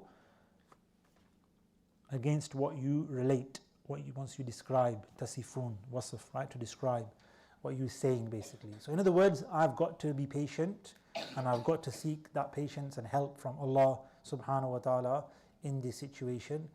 And off you, in other words, that's it, yeah, that's it. He didn't make a fuss, he didn't go and call the police or the authorities or make a search party, etc. It was a case of, we have to let this be. And only a prophet could do that, right? Most of us would not have done that. Yes, Alkala? Why would they think it would be a reliable cover story to leave their stuff with the 3-year-old? I never thought of that question. Very good question, by the way. So the question is, why they mentioned the Quran, because it's important, you just mentioned, so it's an important question, I would say, as well, right? Why is it, this part here, that Allah subhanahu wa ta'ala mentions that they left Yusuf alayhi salam with their mata', with their belongings? What does that mean? What does that bring about? I don't know. I'm not going to answer that question. I don't want to guess. Have you got any inclinations? I just think because I always just assume that they started panicking at that bit. And they just ended up saying something like, we left him with our things kind of thing, right? They weren't confident in saying it. Yeah. So they ended up putting a little bit of additional information. Because that's right, actually. When you say things and you're lying and stuff, you add in lots of stuff that you don't really need to. That's true, that, yeah. So it could be that, yeah. It could be that they mentioned their belongings for that reason. Allahu alam. Maybe, I'm not sure, like I said, guess, to be honest. Maybe they felt that would show their father that they left him in a safe place, because they would leave their belongings in a safe place. Don't know. He's 3. I know, but they might try to make up these silly excuses. You get it? So it's not a good excuse, but yeah, maybe that was the reason, yes. Oh, the brothers weren't hurt. How come they weren't hurt? They tried to save him. If they were there. Yeah, that's right. Yeah, well, that makes sense. Yeah. So we left him there, so we couldn't have done anything, and we would have come back because we didn't want our stuff to get taken as well. So we left him in an important place, in a safe place, in a place where we wouldn't leave random things. We left our belongings there as well.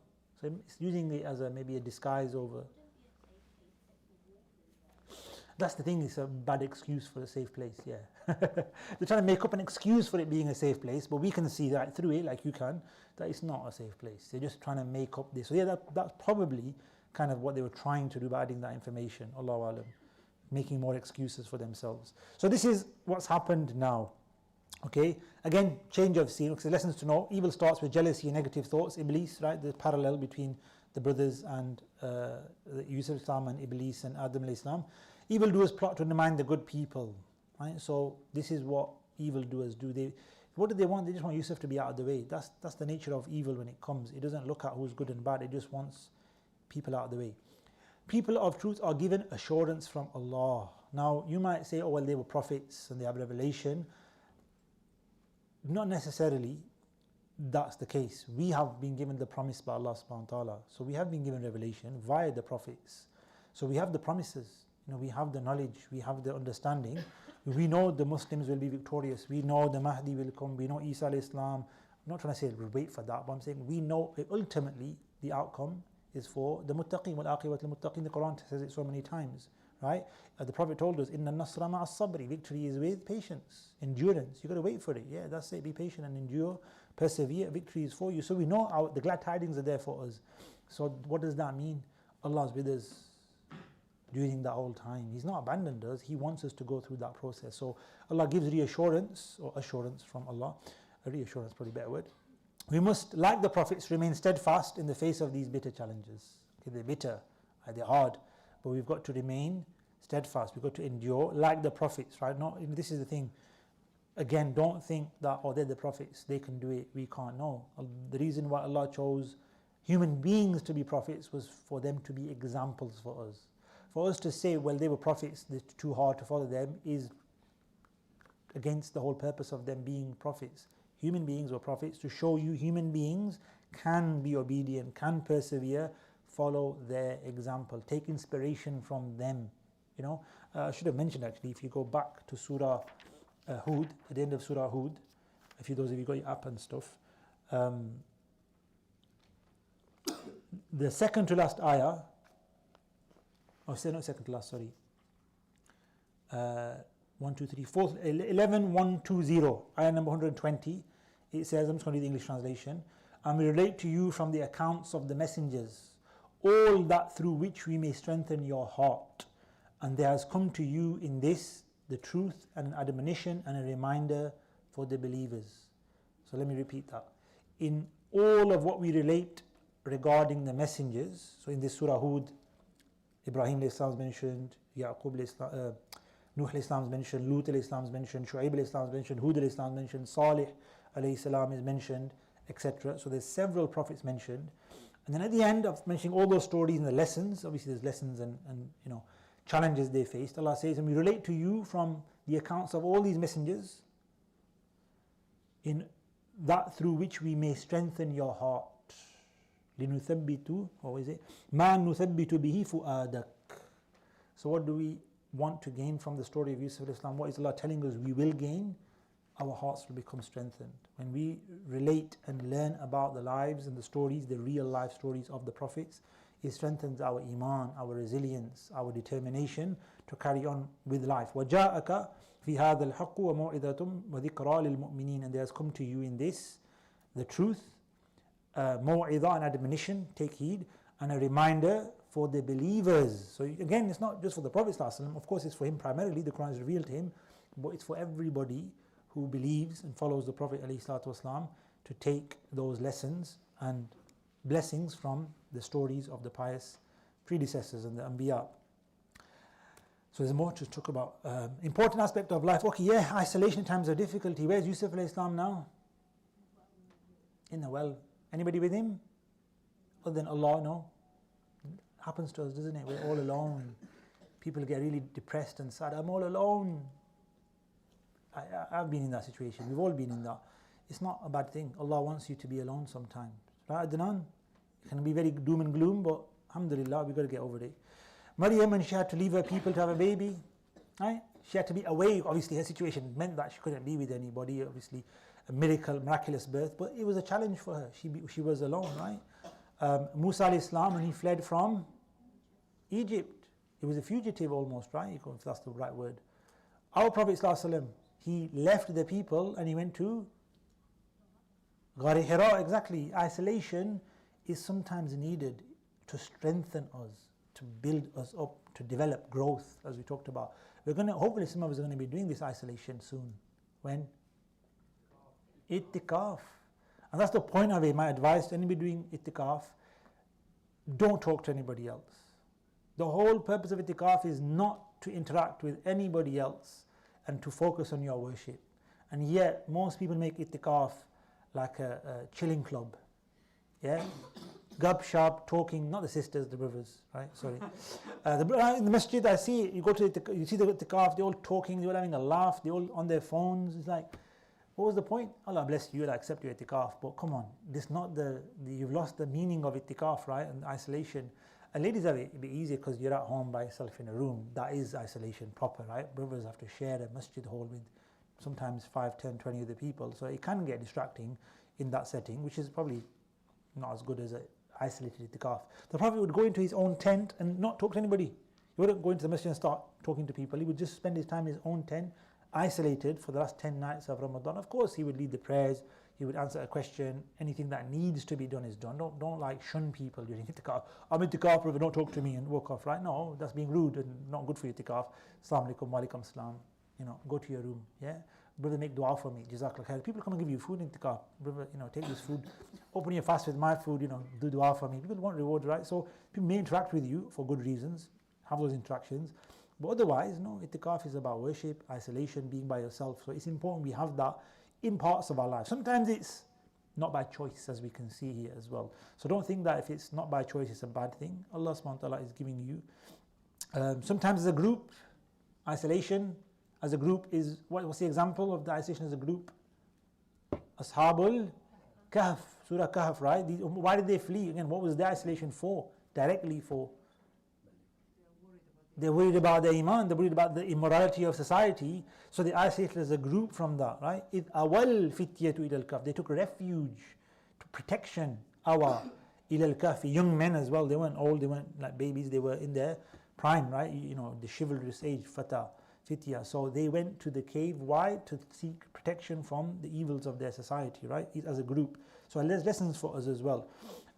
Happens again for Yusuf al-Islam, doesn't it? When he goes to, you can say it's in a group at the time, but it's definitely isolation, right? You're not going to go anywhere when you're in jail, right? Especially those jails, they weren't like these big institutes that they are like strangeways down the road. They were literally probably a room, or that's it, and maybe you get like some outdoor time as well. I don't know. So it was definitely going to be in isolation to some level later on as well. We'll see that. inshallah ta'ala. Okay, so new scene opens now. So the previous one was the conversation between father and children, and father eventually saying at the end, Allah is the one whose help I seek regarding what you are telling me about. New scene, وَجَاءَتْ سَيَّارَةٌ. A caravan came along, okay. فَأَرْسَلُوا وَارِدَهُمْ.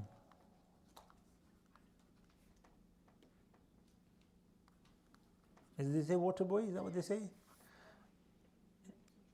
Water drawer. That's a better word. Water drawer. So they sent their warid is a person. For arsalu, they sent waridahum. Warid is the person that goes ahead of the group to find water, to find resources. Not just water usually, but water is the main thing. Obviously, that's what it's all about. Water and life.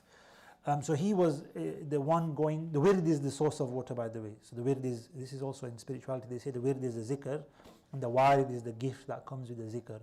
But in normal Arabic, in classical Arabic if you like, the warid is the person that goes to get the water, and the wird, the pool, the well in this case, whatever, is the wird, right?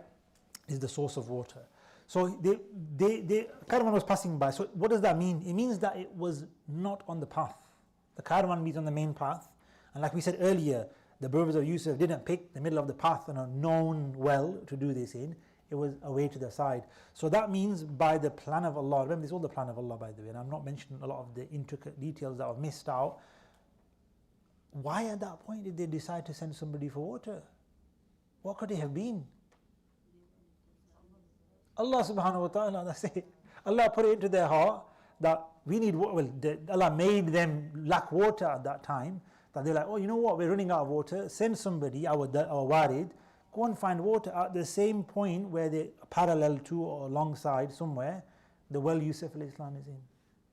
That's the plan of Allah subhanahu wa ta'ala, right? So the فَيَكِيدُ لَكَ كَيْدًا, they're going to plot against you, but what about Allah's plan? They can't outdo Allah in their plotting and planning, right? وَمَكَرُ اللَّهُ وَاللَّهُ خَيْرُ الْمَاكِرِينَ, as it says in one ayah of the Quran. Allah is the best of planners, and His way is the best. So he went, he found this well, and فَأَدْلَى دَلْوَهُ, he put down his bucket. Adla, put down, sent down.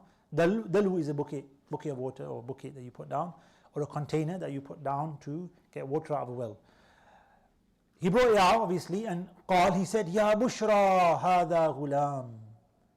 What was he expecting to come out? Water. What did he see? Boy. So when we say ghulam, again, ghulam is a very young boy, up to 7 years of age. Ghulam can be 7, etc. But a young boy, again, a boy that needs looking after, still at a young age, that is not independent. So a ghulam, we've got this young boy, وَأَسَرُّوهُ بِضَاعَةً, and they kept him hidden as they pretended he was a slave, a bida'a, a commodity literally. وَاللَّهُ عَلِيمٌ بِمَا يَعْمَلُونَ, and Allah knows best what they were doing. Now here's an important part. Who hid him as a piece of merchandise? Who made him appear as a piece of merchandise? Probably considering since the water drawer was like, oh my god, we found this kid. They probably all collectively agreed that we could Okay, I see your point. That they said, you know what, it's so asarru means to keep a secret, by the way, as well. Sir is a secret. Asarru, to keep private, keep a secret, hide something. Asir, to hide something. So this all-knowing doesn't fit that. That's why I was mentioning it. So asarruhu, they hid him. They secretly made him into a piece of commerce, commodity. Bida'a is like, things you sell. Tables and chairs, or I don't know, phones and, carpets. Commodities. So here's the interesting part. Yes, Mohsin, you got something? No? Okay. The brothers came into the scene. So the brothers are part of this scene. So the brothers realizing, remember that brother's going back and forth. He's what's happening to Yusuf? He's aware. He wants Yusuf Islam to live. He doesn't want him to die, right? So he sees what goes on. So he says to the brothers, the caravan's here, let's go. So when the caravan, the man pulls him out, Ya Bushra hada ghulam, wa asarruhu bida'atan. They said, oh yeah, we've kept him in prison in the well because he's a bad slave. You understand why? But you know what to do. He's going to complain to you, he's going to say so many different things. Don't turn back, don't look off. Here you go, give us something for him and take him away. Because Yusuf Islam naturally would say, my brothers, they've sold me into slavery, they've thrown me in the well, this, that, the other. So he was saying that. It doesn't say in the details of the story, but what they told the caravan, we've hidden him in there, we put him in there as a prison. People are imprisoned in wells a lot. It was a common way of imprisonment in the past, to be thrown down a well and live in a well. One of the great scholars, Imam Sarakhsi, he was a great scholar. He lived in a well for I think 15 years, imprisoned in a well, 15 years. And he wrote a whole book in the well, Al-Mabsut of Imam Sarakhsi. He dictated the whole book. So his students would come to the top of the well and sit there and he'd dictate, he'd tell them, this is the book, he wrote a whole, when I say a book, 15 volume book, 30 volumes I think they printed 13 volumes, right? This big, literally that big, right? So maybe thousands of pages. He was a big scholar, so he would dictate at the bottom and the students would be writing at the top. He was an expert in two subjects, in Seerah, so his book is on fiqh, but in his book, this particular book of fiqh, has got a lot of references to the Seerah, because Imam Sarakhsi was an expert on the life of the Prophet ﷺ biography, and he was also a great scholar of Hanafi fiqh, rahimahullah ta'ala. I can't remember why he was imprisoned. He was falsely, I think, or obviously not fairly, by the tyrannical leader of the time, whoever he was. He was from the Central Asian land, Sarakhs. I don't know where that is today, probably like in Uzbekistan somewhere. But anyway, he was in the well, he was imprisoned. It made sense to the caravan. Oh, you want to sell him to us. But if you want to get something, rid of something quickly, you don't sell it for an expensive price. You sell it cheap. وَشَرَوْهُ. So they sold him. Shara means to buy or sell, right? So they sold him بِثَمَنٍ بَخْسٍ, for a paltry price, for a very little price. Bakhs means like literally nothing. What's the translation of bakhs in here? Let's have a look.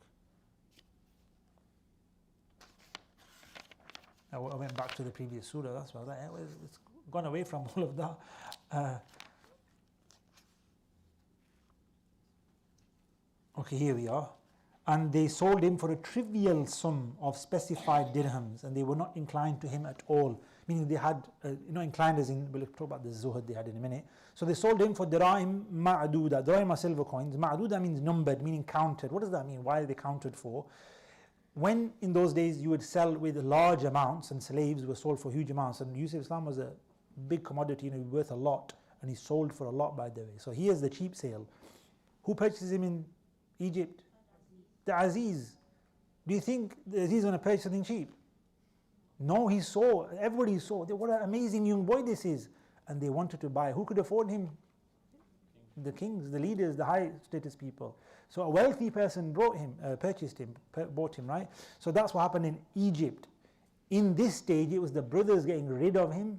So when they would sell, they would either pay in weight or they would pay in numbers, right? So they would say 1, 2, 3, they count out things. Ma'duda means counted out. If you were selling something expensive, you would sell it in weight of gold and silver. So you'd measure out a weight and say, look, 20 grams, 30 grams, whatever, that's the payment. If you were selling in coins, numbers, that was cheaper prices. And they said they sold him for 20 coins. And they took 2 each. 10 of them, right? They took 2 each. They sold him for 20 coins. That's all they... So وَكَانُوا فِيهِ مِنَ الزَّاهِدِينَ. And they were regarding him, had no sort of... Zuhud means detachment. They had no inclination, as it says in the ayah. They had no desire to gain anything from him. They just wanted to get rid of him. They didn't want any monetary gain from selling Yusuf. That wasn't the plan. They was not in a good way, by the way. Not in the sense they had Zuhud. Zuhud is a good thing, not wanting money. No, they wanted just to get rid of him as quick as possible. Don't they get a quick deal, cheap deal? Get it. We've got 20 dirhams here, 2 each, and let's say we didn't even bother about the money. But they didn't want it to make ya'as, they gave him a free slave away. So they had to make a price. So they chose a very, very trivial, paltry, as I translated it. I think I've seen some translations, very, very minimal sum, which didn't make sense, by the way. But if you're getting, a good deal and, they've given you some reasoning, or he's a bad slave, this, that, yeah, we'll take him. So the caravan took him and they took him to Egypt, and then the next scene, I suppose, right? That's it. That's the end of the scene. Okay, is anything to learn from? Was it bad? So was it bad to be sold as a servant? So now Yusuf al-Islam is being sold. He's telling them, look, I'm not a slave. They're my brothers. This, that, the other. They've told him he's going to say this. That's happened. That was a common thing. Whenever somebody was falsely sold into slavery, the people who would sell them into slavery would say to the new owners, he's a bit loopy, he's a bit that. He's going to say he's a free person. He's going to say he's a brother of so and so. Just be careful. That's why he's cheap. So they would sell them. So it was a common thing to accuse the innocent non-slave to be a slave and not so innocent, let's say, right? So it was a common thing in the past to sell people into slavery. Was it a bad thing? Think about your answer. It's not like a yes or no answer. Yusuf, was it a bad thing you got sold into slavery? It fits the purpose, So see, that's it. That's what I want to hear. Rather than say yes or no, there's a purpose. I like that word. There's a journey to go on, right? And so what I put is fortunes change through unwanted events in our lives. That's the lesson here. Did he want to be thrown down a well? Did he want to go to Egypt? I mean, we haven't even talked about the separation from his father as a child, right? And what he's going through, like we say in today's terminology, the trauma. Of course, Allah was supporting him and he's Yusuf al-Islam, so he's going to be different to a normal child. But yeah, imagine a child today, imagine one of our children to go through this. I think trauma is not a strong enough word, to be honest. But yes, that is what Yusuf al-Islam had to go through. And remember, Allah subhanahu wa ta'ala, the Prophet sallallahu alaihi wasallam said, the most severely tested of people are the Anbiya, the prophets, then the most like the prophets. So the more pious you are, the more tests you'll have, yes. So in other words, don't think that what you're put through is not in proportion to who you are. It is 100% who you are. In other words, if you're tested, Alhamdulillah, Allah sees you as Allah knows you're a great person, not sees you, Allah knows everything, right? But Allah's trying to get you to realize your ranks. Realize as in, go through that process of realization and challenges and etc. And that's how life works. So yes, we can look at it as unwanted. I deliberately put the word unwanted. We don't still want those things. Yeah, I want to attain great ranks by being ill all the time. No, you don't. Nobody wants to be ill all the time. I want to be depressed all the time or have no money and be hungry. Nobody wants that. But sometimes those things, not all of them, every now and then, Allah is not constantly bombarding us with difficulties, right? Sometimes they come thick and fast. Sometimes we have times of ease. It's all up to Allah subhanahu wa ta'ala. But whatever the situation, we do need to find this sort of resilience to get through these difficult times. Yes, Hawkala? I would have argued that even though that it was ultimately Allah's plan and it did result in a good thing, the way that the brothers and the caravan went about it was wrong. And even though it was ultimately Allah's plan, the way that they gave into their temptations was wrong. Wrong, yeah. So exactly. So they will be held accountable for their wrong. Yes. Doesn't take away the fact that Yusuf Islam was going through a journey and said he was saved. If no one came, he would have died. Or if not even died, he would just imagine being alone all the time. And another option: do you want to stay imprisoned in a well, or do you want to get out and be a slave to somebody? You want to stay in the well. Which one is it, right? So in some ways you could think, okay, it's better to be out the hole in the ground and all that darkness and loneliness, and you got food. And not only did he end up being sold to slavery, he ended up being in one of the best houses in Egypt, where the leader of the household, the Aziz, actually wanted Yusuf al-Islam to be his son. He wanted to give him so much honor. So he was taken to a very high level of care. Okay, not what he wanted. I wouldn't want that. I'd want to go back to my mum and dad, whatever situation they're in. I don't want to be son of a king and a prince. Your mum and dad are obviously the most important thing. But Allah had a plan, like we said. So these are the ups and downs of life, as we say, right? They come and go as we see. We sold him. Ayah is referring to brothers. Yeah, I mentioned that point already. The ayah is referring to the brothers. They sold him for a paltry, for a trivial price. It could be that they purchased him for a trivial price as well, meaning that it was the caravan or part of the caravan that were reluctant to buy him.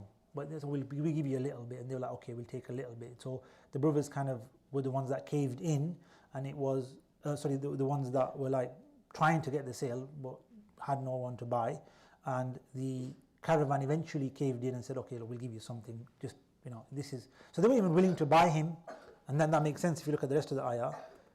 وَكَانُوا فِيهِ مِنَ الزَّاهِدِينَ. They had no desire for Yusuf alayhi salam, that is the buyers, the caravan. It makes sense both ways. But like I said, the majority of the mufassirun and the reports talk about the brothers being the sellers. So shara is interesting. It's one of those words in the Arabic language. It has the opposite meaning. It can mean to buy and it can mean to sell, right? So normally the buyer is the one that gives the payment, the cash, and takes the commodity. Yeah. So that's ishtara. If you ishtaraytu, you'd say I bought this book. You paid money and you did ishtara. The word ba'a means to sell. Bi'tul kitab ba'a. I sold the book, you got the payment. But shara, which is from ishtara, it's related to that word, it's slightly different, has both possible meanings, right? So Allah uses that to say, look, whichever way you look at it, they didn't understand the value of Yusuf alayhi salam, what they were doing with him, right? That's what Hukla is saying, they were wrong. You can't do this, right? They were in the wrong. He was purchased by a wealthy family who wanted to honor him. That's what happens next. So all of a sudden, I missed a slide out here. Yes, I have. So I'm going to have to read this one. There's a page missing. Let me just check if it's not just disappeared onto another slide.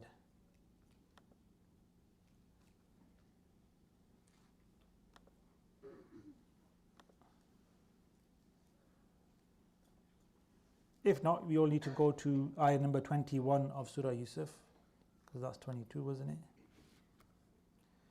That's 21. No, not 21. 20. Oh yeah, it's I know what's happened. It's just the top line is gone. So there is a top line here. Watch. See how I figured it out? There you go. Right. So we need to make this a bit smaller.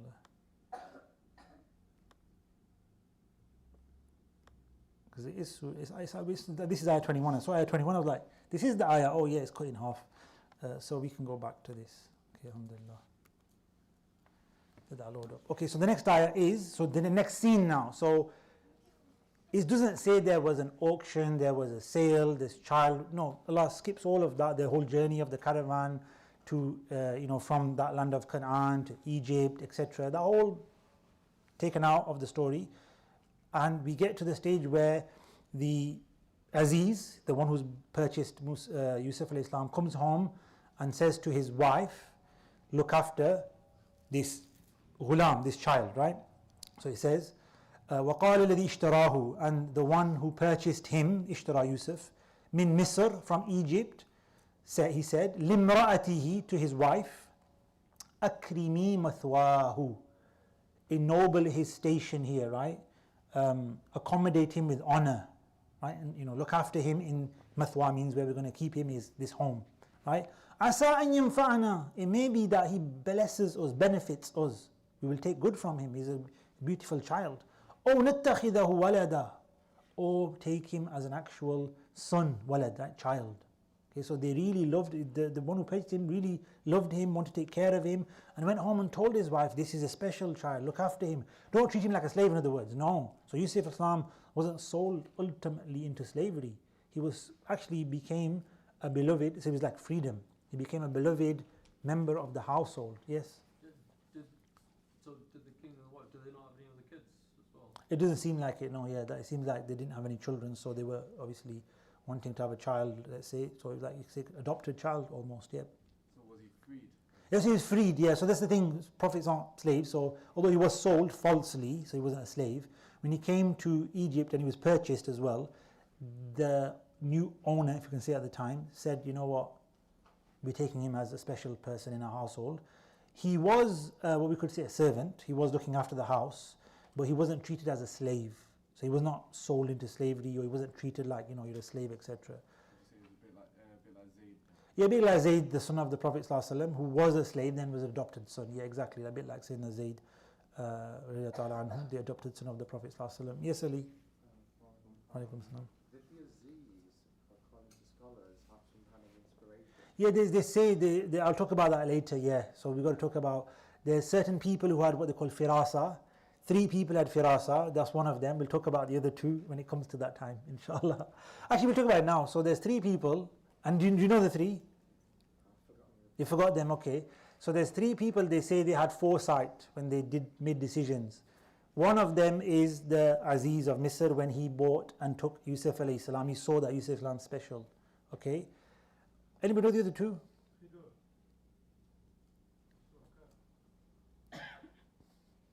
Not the one I know. But we're going to explain that. What did he see in who did he see in? So you see something like, I see Hamoudi special, so I look after him.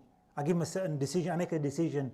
So the Aziz, the leader of this household, he bought Yusuf to his home and he said, look after him because he saw him as a special, he saw goodness in Yusuf Islam, like Ali's mentioning. There's two other occasions, the Prophet said this, or not the Prophet, it's said of three people because there's one after the Prophet ﷺ.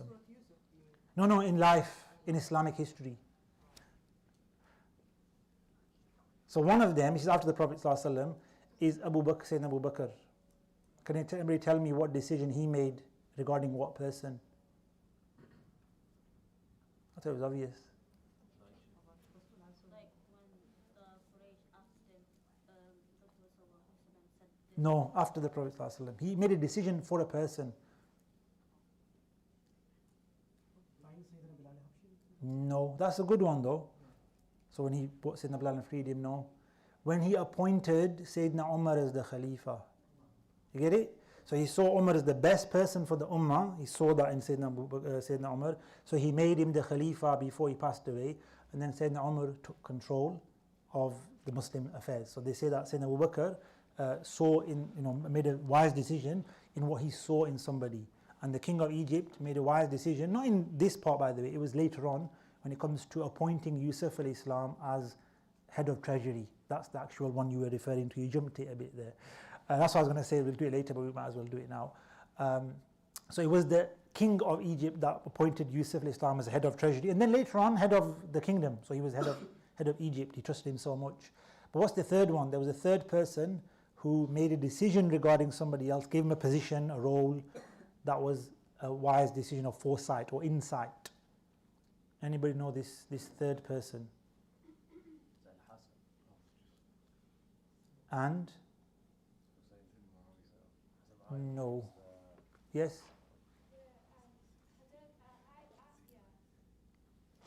And when she... You're on the right lines. Not that, no. Yes? It could be, because obviously marrying the Prophet ﷺ is what you're referring to. Yeah, okay. So they're all correct, but there's three mentioned about that. You know what we'll do on this one? We'll wait till when we get to the king, and we'll talk about this again, because that's what we'll talk about. It's called firasa. There's this science called ilmul firasa. I think the fancy term for it is physiognomy, like with a G in there somewhere, and which is the science of looking at a person's features and behaviors and reading them, like almost like, I don't know what they call it. There's a word for it. Physiognomy in Arabic is ilm al-firasa. Is it when the face is like, one time I read a book, some faces look like, some type of animals and you can tell. No, not that. Not that. No, it's like looking into a person and seeing not anything bad about them. Not bad. It's I suppose it's like a level of psychology involved in it as well, I don't know. But it's more than that. It's looking into people from a spiritual level and seeing the good and bad traits in them. It can be bad as well, things. You see some, like, I'll give you an example. We're going off track a bit, but actually it's not, it's on track. It's about dreams. We're going to talk more about dreams later because we need to talk about them. Abdullah ibn Abbas had two people come to him who saw the same dream. Both saw that they were doing the adhan. So Abdullah ibn Abbas looked at them and said to the first one, Mubarak, you're going on Hajj. And he said to the other one, or regarding the other one, take hold of him, he's a thief. Right? And it's coming later in this surah, we're going to talk about it. That the Hajj part is in Surah Hajj, Surah 22, where Allah subhanahu wa ta'ala says to Ibrahim alayhi salam, and make the adhan, adhin fil nasi bil Hajj. Make the call to people for Hajj. That's what Abdullah ibn Abbas interpreted for one of them. The other one, in Surah Yusuf, it says, فَأَذَّنَ مُؤَذِّنٌ أَيُّهَا الْعِيرُ, that a caller called out, made adhan, O caravan, إِنَّكُمْ لَسَارِقُونَ, you are thieves. So Abdullah ibn Abbas said, in this man I saw piety, I saw goodness, and I related it back to the ayah of Hajj. so he's going to go on Hajj. Seeing the adhan in his dream means he's going to go on Hajj. For the other man, I saw in him this judgment of not just appearances, but spiritual presence as well, that he was a dubious kind of person, he'd done wrong, and he's a thief, so he needs to change his ways. So I told him, take him into custody, get him to repent, etc., because he's a thief, right? So that was his dream. His dream was to show that he's going to get caught for his theft, which he is. The property was returned. It turned out to be true. The property was returned, and he did his tawbah, etc. So this is like looking at people and not seeing them the same. We see things the same, right? They saw the same dream. Adhan. Doesn't mean the same thing. It depends on you as well, right? So a lot depends on us in reality. But we're jumping ahead a little bit of things, right? At least triggered us all on tangents now. All of this is going to come up. If you want to ask something that isn't mentioned at some point and you think, it should be mentioned there, then please do ask. There's lots of things in Surah Yusuf we could talk about. But let's get on to this next part. It says, وَكَذَلِكَ مَكَّنَّا لِيُوسُفَ فِي الْأَرْضِ. Look, this is how we gave Yusuf strength on the earth. We gave him makan, or tamkeen rather, right? Tamkeen means status, stability. He had control to do something with his life. He wasn't subjugated. He was in a better position, if you look at it from a worldly perspective, than his brothers. If they were in Canaan, they weren't as wealthy as this man, they didn't have as much luxury, etc. From a worldly perspective, but like I said, you'd rather be with your family and not have all those luxuries, agreed. But from a worldly perspective, he was given more than enough by Allah subhanahu wa ta'ala. But that's not what mattered. Look at we can't stop at fil ard. وَلِنُعَلِّمَهُ مِن تَأْوِيلِ الْأَحَادِيثِ. That idea of knowledge. And so that we would teach him the interpretation of dreams. That's what his real status and success is going to be. Okay? Knowledge. And by the way, interpreting a dream means understanding life, helping people, as we're going to see, and becoming a better person. وَاللَّهُ غَالِبٌ عَلَى أَمْرِهِ. Allah is in control of his affair. Allah is dominant. غَالِبٌ. Allah makes sure what he wants happens, in other words. وَلَكِنْ أَكْثَرَ النَّاسِ لَا يَعْلَمُونَ. But most people do not understand, do not know this, do not surrender almost this. Because if you know, you'll surrender. But because we don't know, we don't understand, we don't surrender to the plan of Allah subhanahu wa ta'ala.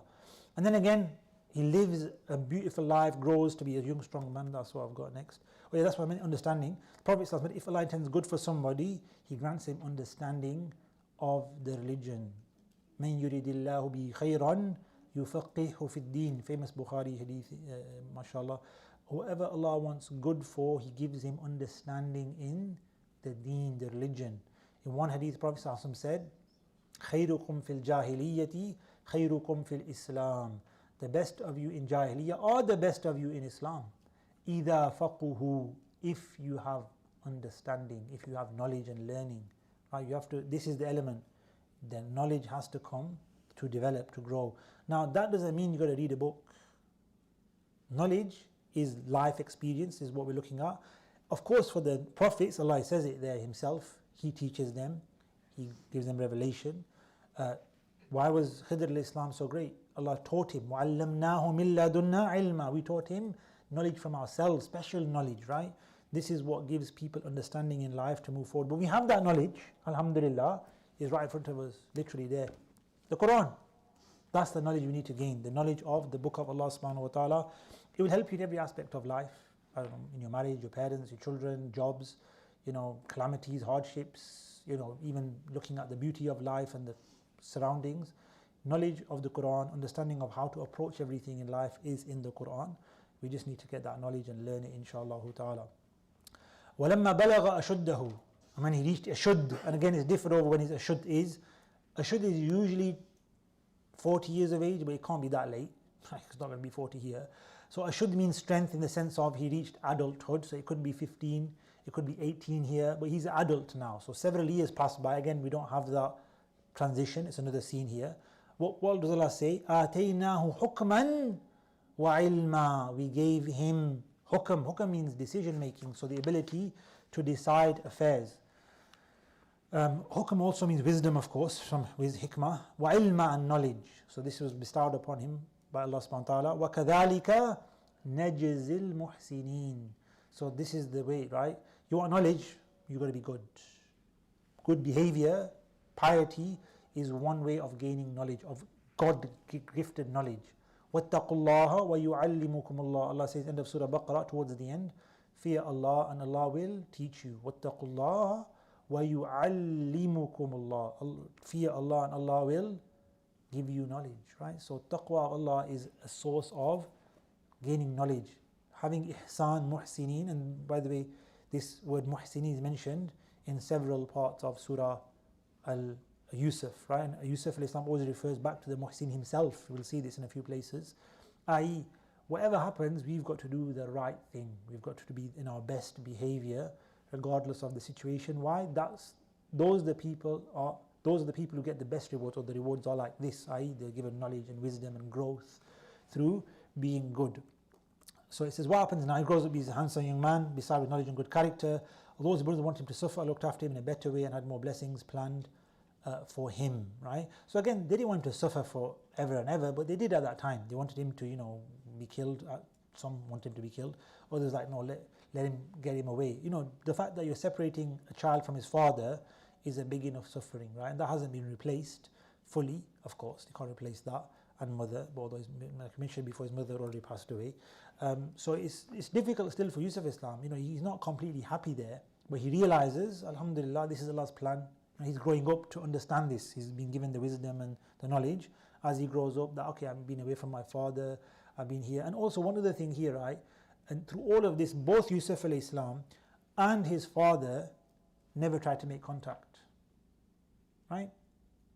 We don't hear of any part of the story where Yusuf al-Islam says, let me go back. He knows where to go, right? His father doesn't know it's Egypt, but he knows it's Canaan, it's Palestine. He never goes back at any stage. So Yusuf al-Islam is given the knowledge and wisdom as he grows up. There's a plan ahead. You've got to follow the plan. There's going to be jail time. There's going to be accusations, false accusations. You're going to become in charge. And then you're going to get your family together.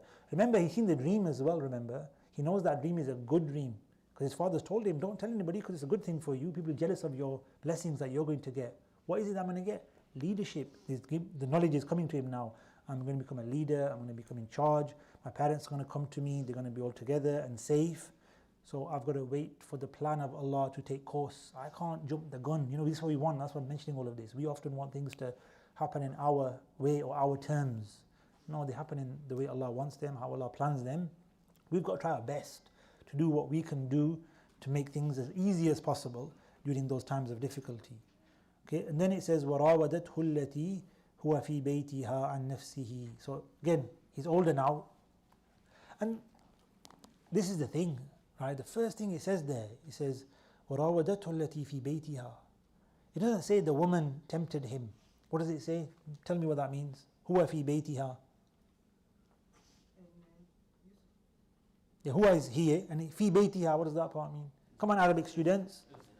Is Bayt house? Yeah, Bayt is house. Fi Bayt is in house. Ha at the end means her house. Do you get the picture? He's been in her house all that time.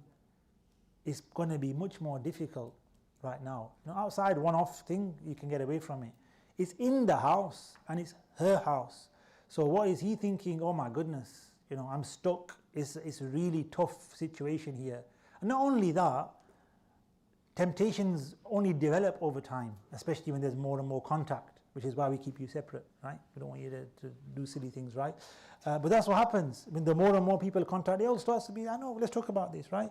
People get the WhatsApp number from some group and start messaging the sister, the brother, I see, you're volunteering on this group, Islamic WhatsApp groups, right? Volunteers. Are you single? Yeah, you want to get married? Yeah, this, that. I've had teachers, like colleagues, say, young ladies message them, obviously I'm sure the brothers message sisters as well, unfortunately, right?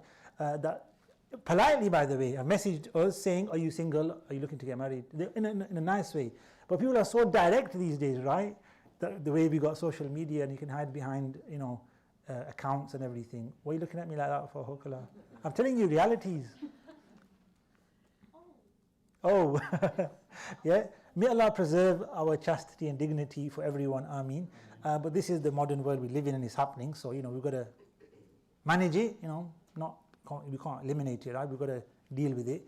And that's the thing, that's the challenge of today. But the point being the more you interact with somebody, actually not a brother, I won't say from where and what happened, they were at a Islamic institute, if you like, and they were both volunteering, and they didn't like each other. But because they volunteered so much, they developed a liking for each other, and they got married. And then after 6 months, what happened? Divorced. So they only got married because of the interactions constantly. They obviously developed feelings because they were exposed to each other, not in a bad way, but you're just there at the same time and place. That's how human emotions develop and relationships develop. But they weren't, suitable for each other. So it wasn't a marriage based off the right reasons and decisions. It was more of, emotions and passions or whatever. So that's what happens when you are constantly exposed. So what I'm trying to paint the picture of is, it's not easy for her or for him. They're both in a difficult situation. Yes? Wouldn't it be weird though? Because didn't she adopt him when he was supposedly 3 years old? Yeah, maybe he was like 3, 4, 5, 6, and there's been like 10, 12 odd years. Yeah, it's been good amount of time, 15 years. Shouldn't, She see him as a son. yeah. Because That's how you see things. In that time and stage, I can only imagine, right? I can't really say, but he developed into a strong, young, handsome man. So he was fully grown, and she still had desires. So she wanted to act upon them. first of all, she's married. Second of all, Of course she is. That's what makes it worse. Of course, yeah. second of all, she's seen him as a child, and as you explicitly told her, we might adopt him. Yeah. So wouldn't that just make it? I'm not gonna say Weird. not incesty. Yeah. No, I get your point, totally. I get your point. But that's the thing. Trying to say it's so beautiful That doesn't make it okay. It doesn't make you okay, No, though. of course it doesn't, but that's the thing. No, you're thinking correctly. Nobody's arguing against what you're saying. I just think that it is hard to grasp why she would do this after all that. Yes, but that's the thing. She was so engrossed in that thing, she didn't see all those logical things you're pointing. You don't see logic at that time. Is what everybody's trying to tell you. Yeah. Isn't there like a bit further down in the surah where it'll explain how handsome he was? Yeah. We're coming on to that, by the way. Yes, that's right. So let me just say right now, if the ladies saw him for a few minutes and cut their hands, and she'd been seeing him for years and years, can you not imagine where she is in her mind and where they are? Okay, but I'm not a parent myself, so I don't know. But You're looking at it from a parental perspective. She didn't see him as a son. She saw him as a beautiful young man. she's seen him as a kid, and obviously parents will see their children as beautiful. That's not the relationship that developed. Have we changed it? Yeah, we have. Yeah. I always just interpreted this as a very one-sided thing. So It is. You think he wanted that? Right? So of course he needs a Prophet ﷺ, but that's why he says, look, let's learn from what he says. We've gone over time, so I just want to finish this page because that was my target, was actually ayah number 56, I think it was. We're on 24. We've got a lot to go through next week. Okay, so let's just do this one at least, and a few things about this whole idea of temptations that me and Hawkallah have a conversation about. If you've got any questions at home, they are welcome to ask. They can comment and ask, inshallah ta'ala, because I think, anybody else got any questions? Is it just me and Hawkallah having a conversation? Yes? Prophet Yusuf came to the house at such a young age, would he not be her non-mahram, or would Yeah, I mean, those days, I'm not sure what laws they had, right? They're not Islamic laws. But yeah, he was a stranger to that. It was halal if they had got married for her to be his wife, yes. If she was already married, she had a husband, etc. So it wasn't, that wasn't possible at the time. There are weak reports, I don't believe them myself, that afterwards the husband died and Zulaykha, as she's called, married Yusuf al-Islam. I don't personally think that happened, but it is mentioned, not in Islamic reports, in like other stories and stuff, right? Allahu alam. But I think she would have,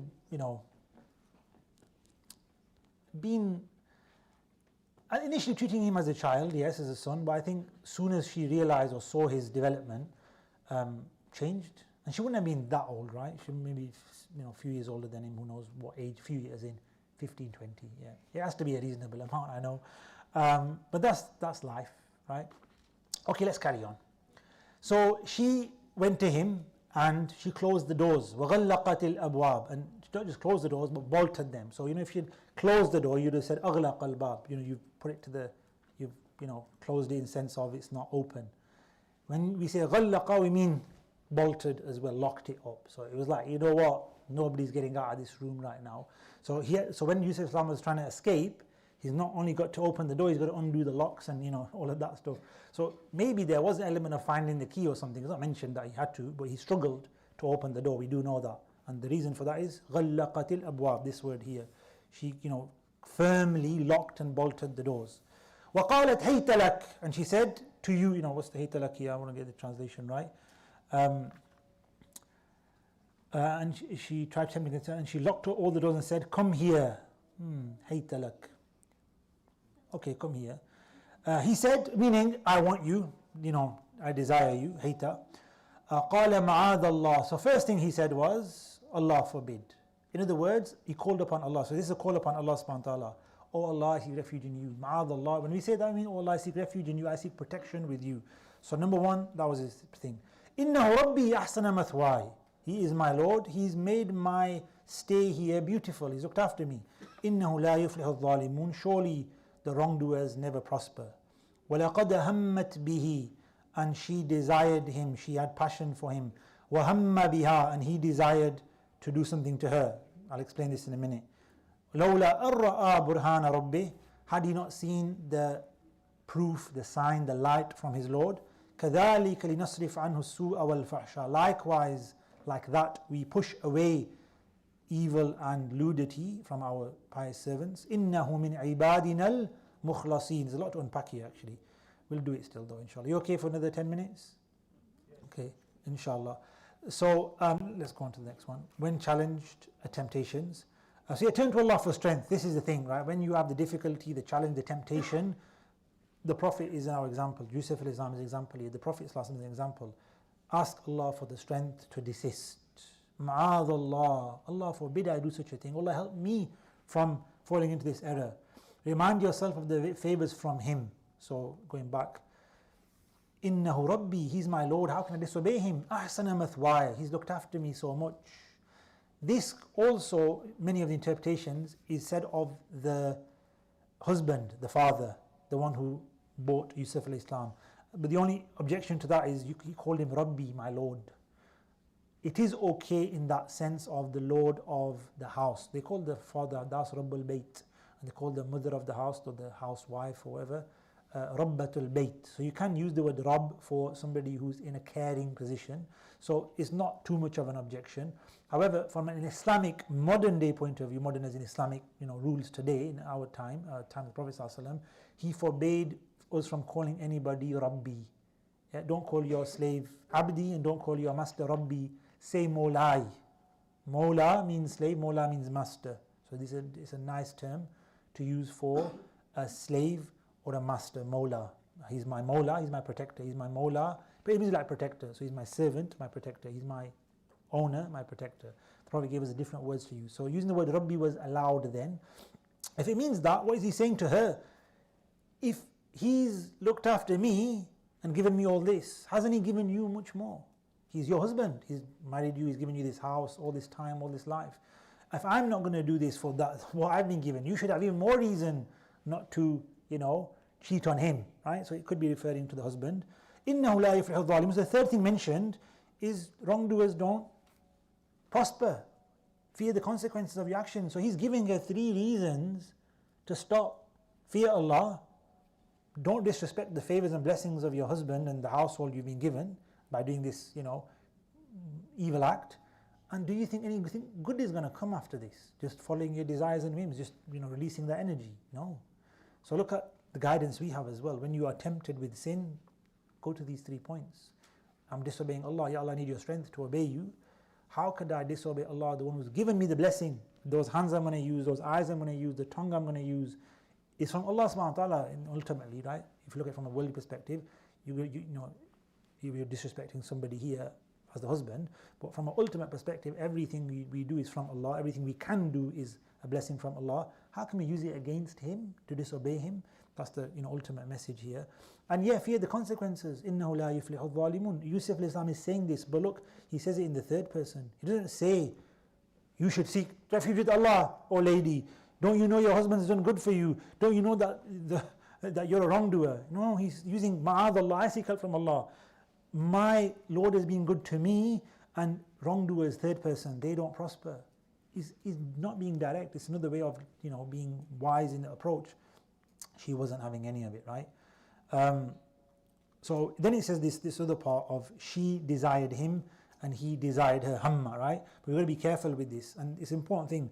They did not have the same desire. This is the most important thing. The proof in that, clear proof in that, is Allah separates the two ham. She had a ham, which means like a determination to do something, a desire, a will, and he had one. Not they both had ham. وَلَقَدْ هَمَّا, in the dual form, that is. Then Allah doesn't use one word to say they both had a desire to do. No, because why? We know that the desire of Yusuf al-Islam was not one to disobey Allah subhanahu wa ta'ala and fall into sin. Hers was. So hers was quite obviously from the very beginning. She's the one tempting him or seducing him. And she wanted, meaning she went for him now.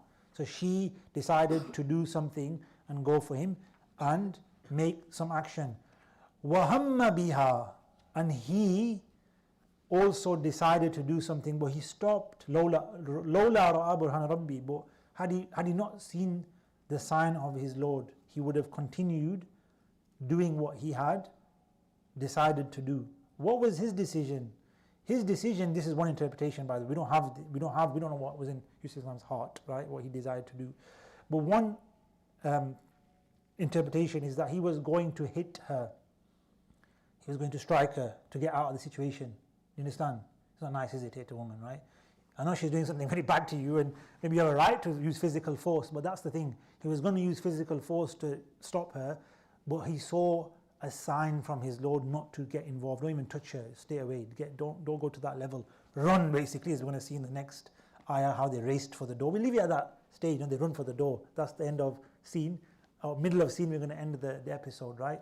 And then we come back next and they're running for the door, right? What happens when they get to the door, we'll find out next week, inshallah ta'ala.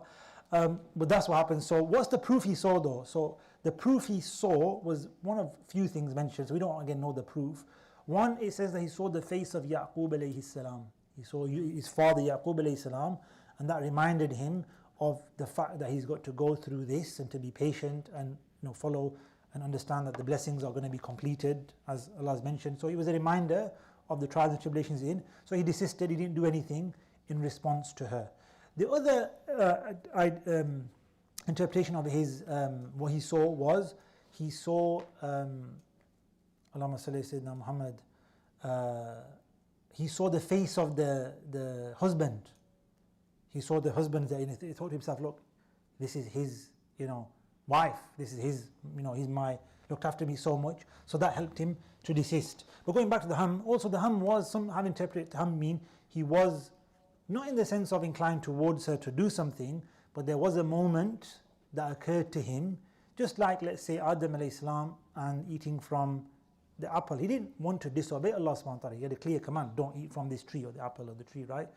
But at the moment of eating, was he like, yeah, I'm going to disobey Allah subhanahu wa ta'ala? He just thought that was a good thing to do because he was misguided, right? So at this point, if there was any thought, it was that type of thought of doing something, not one of disobeying Allah or breaking any laws, etc., being overcome by one's thoughts, let's say, right?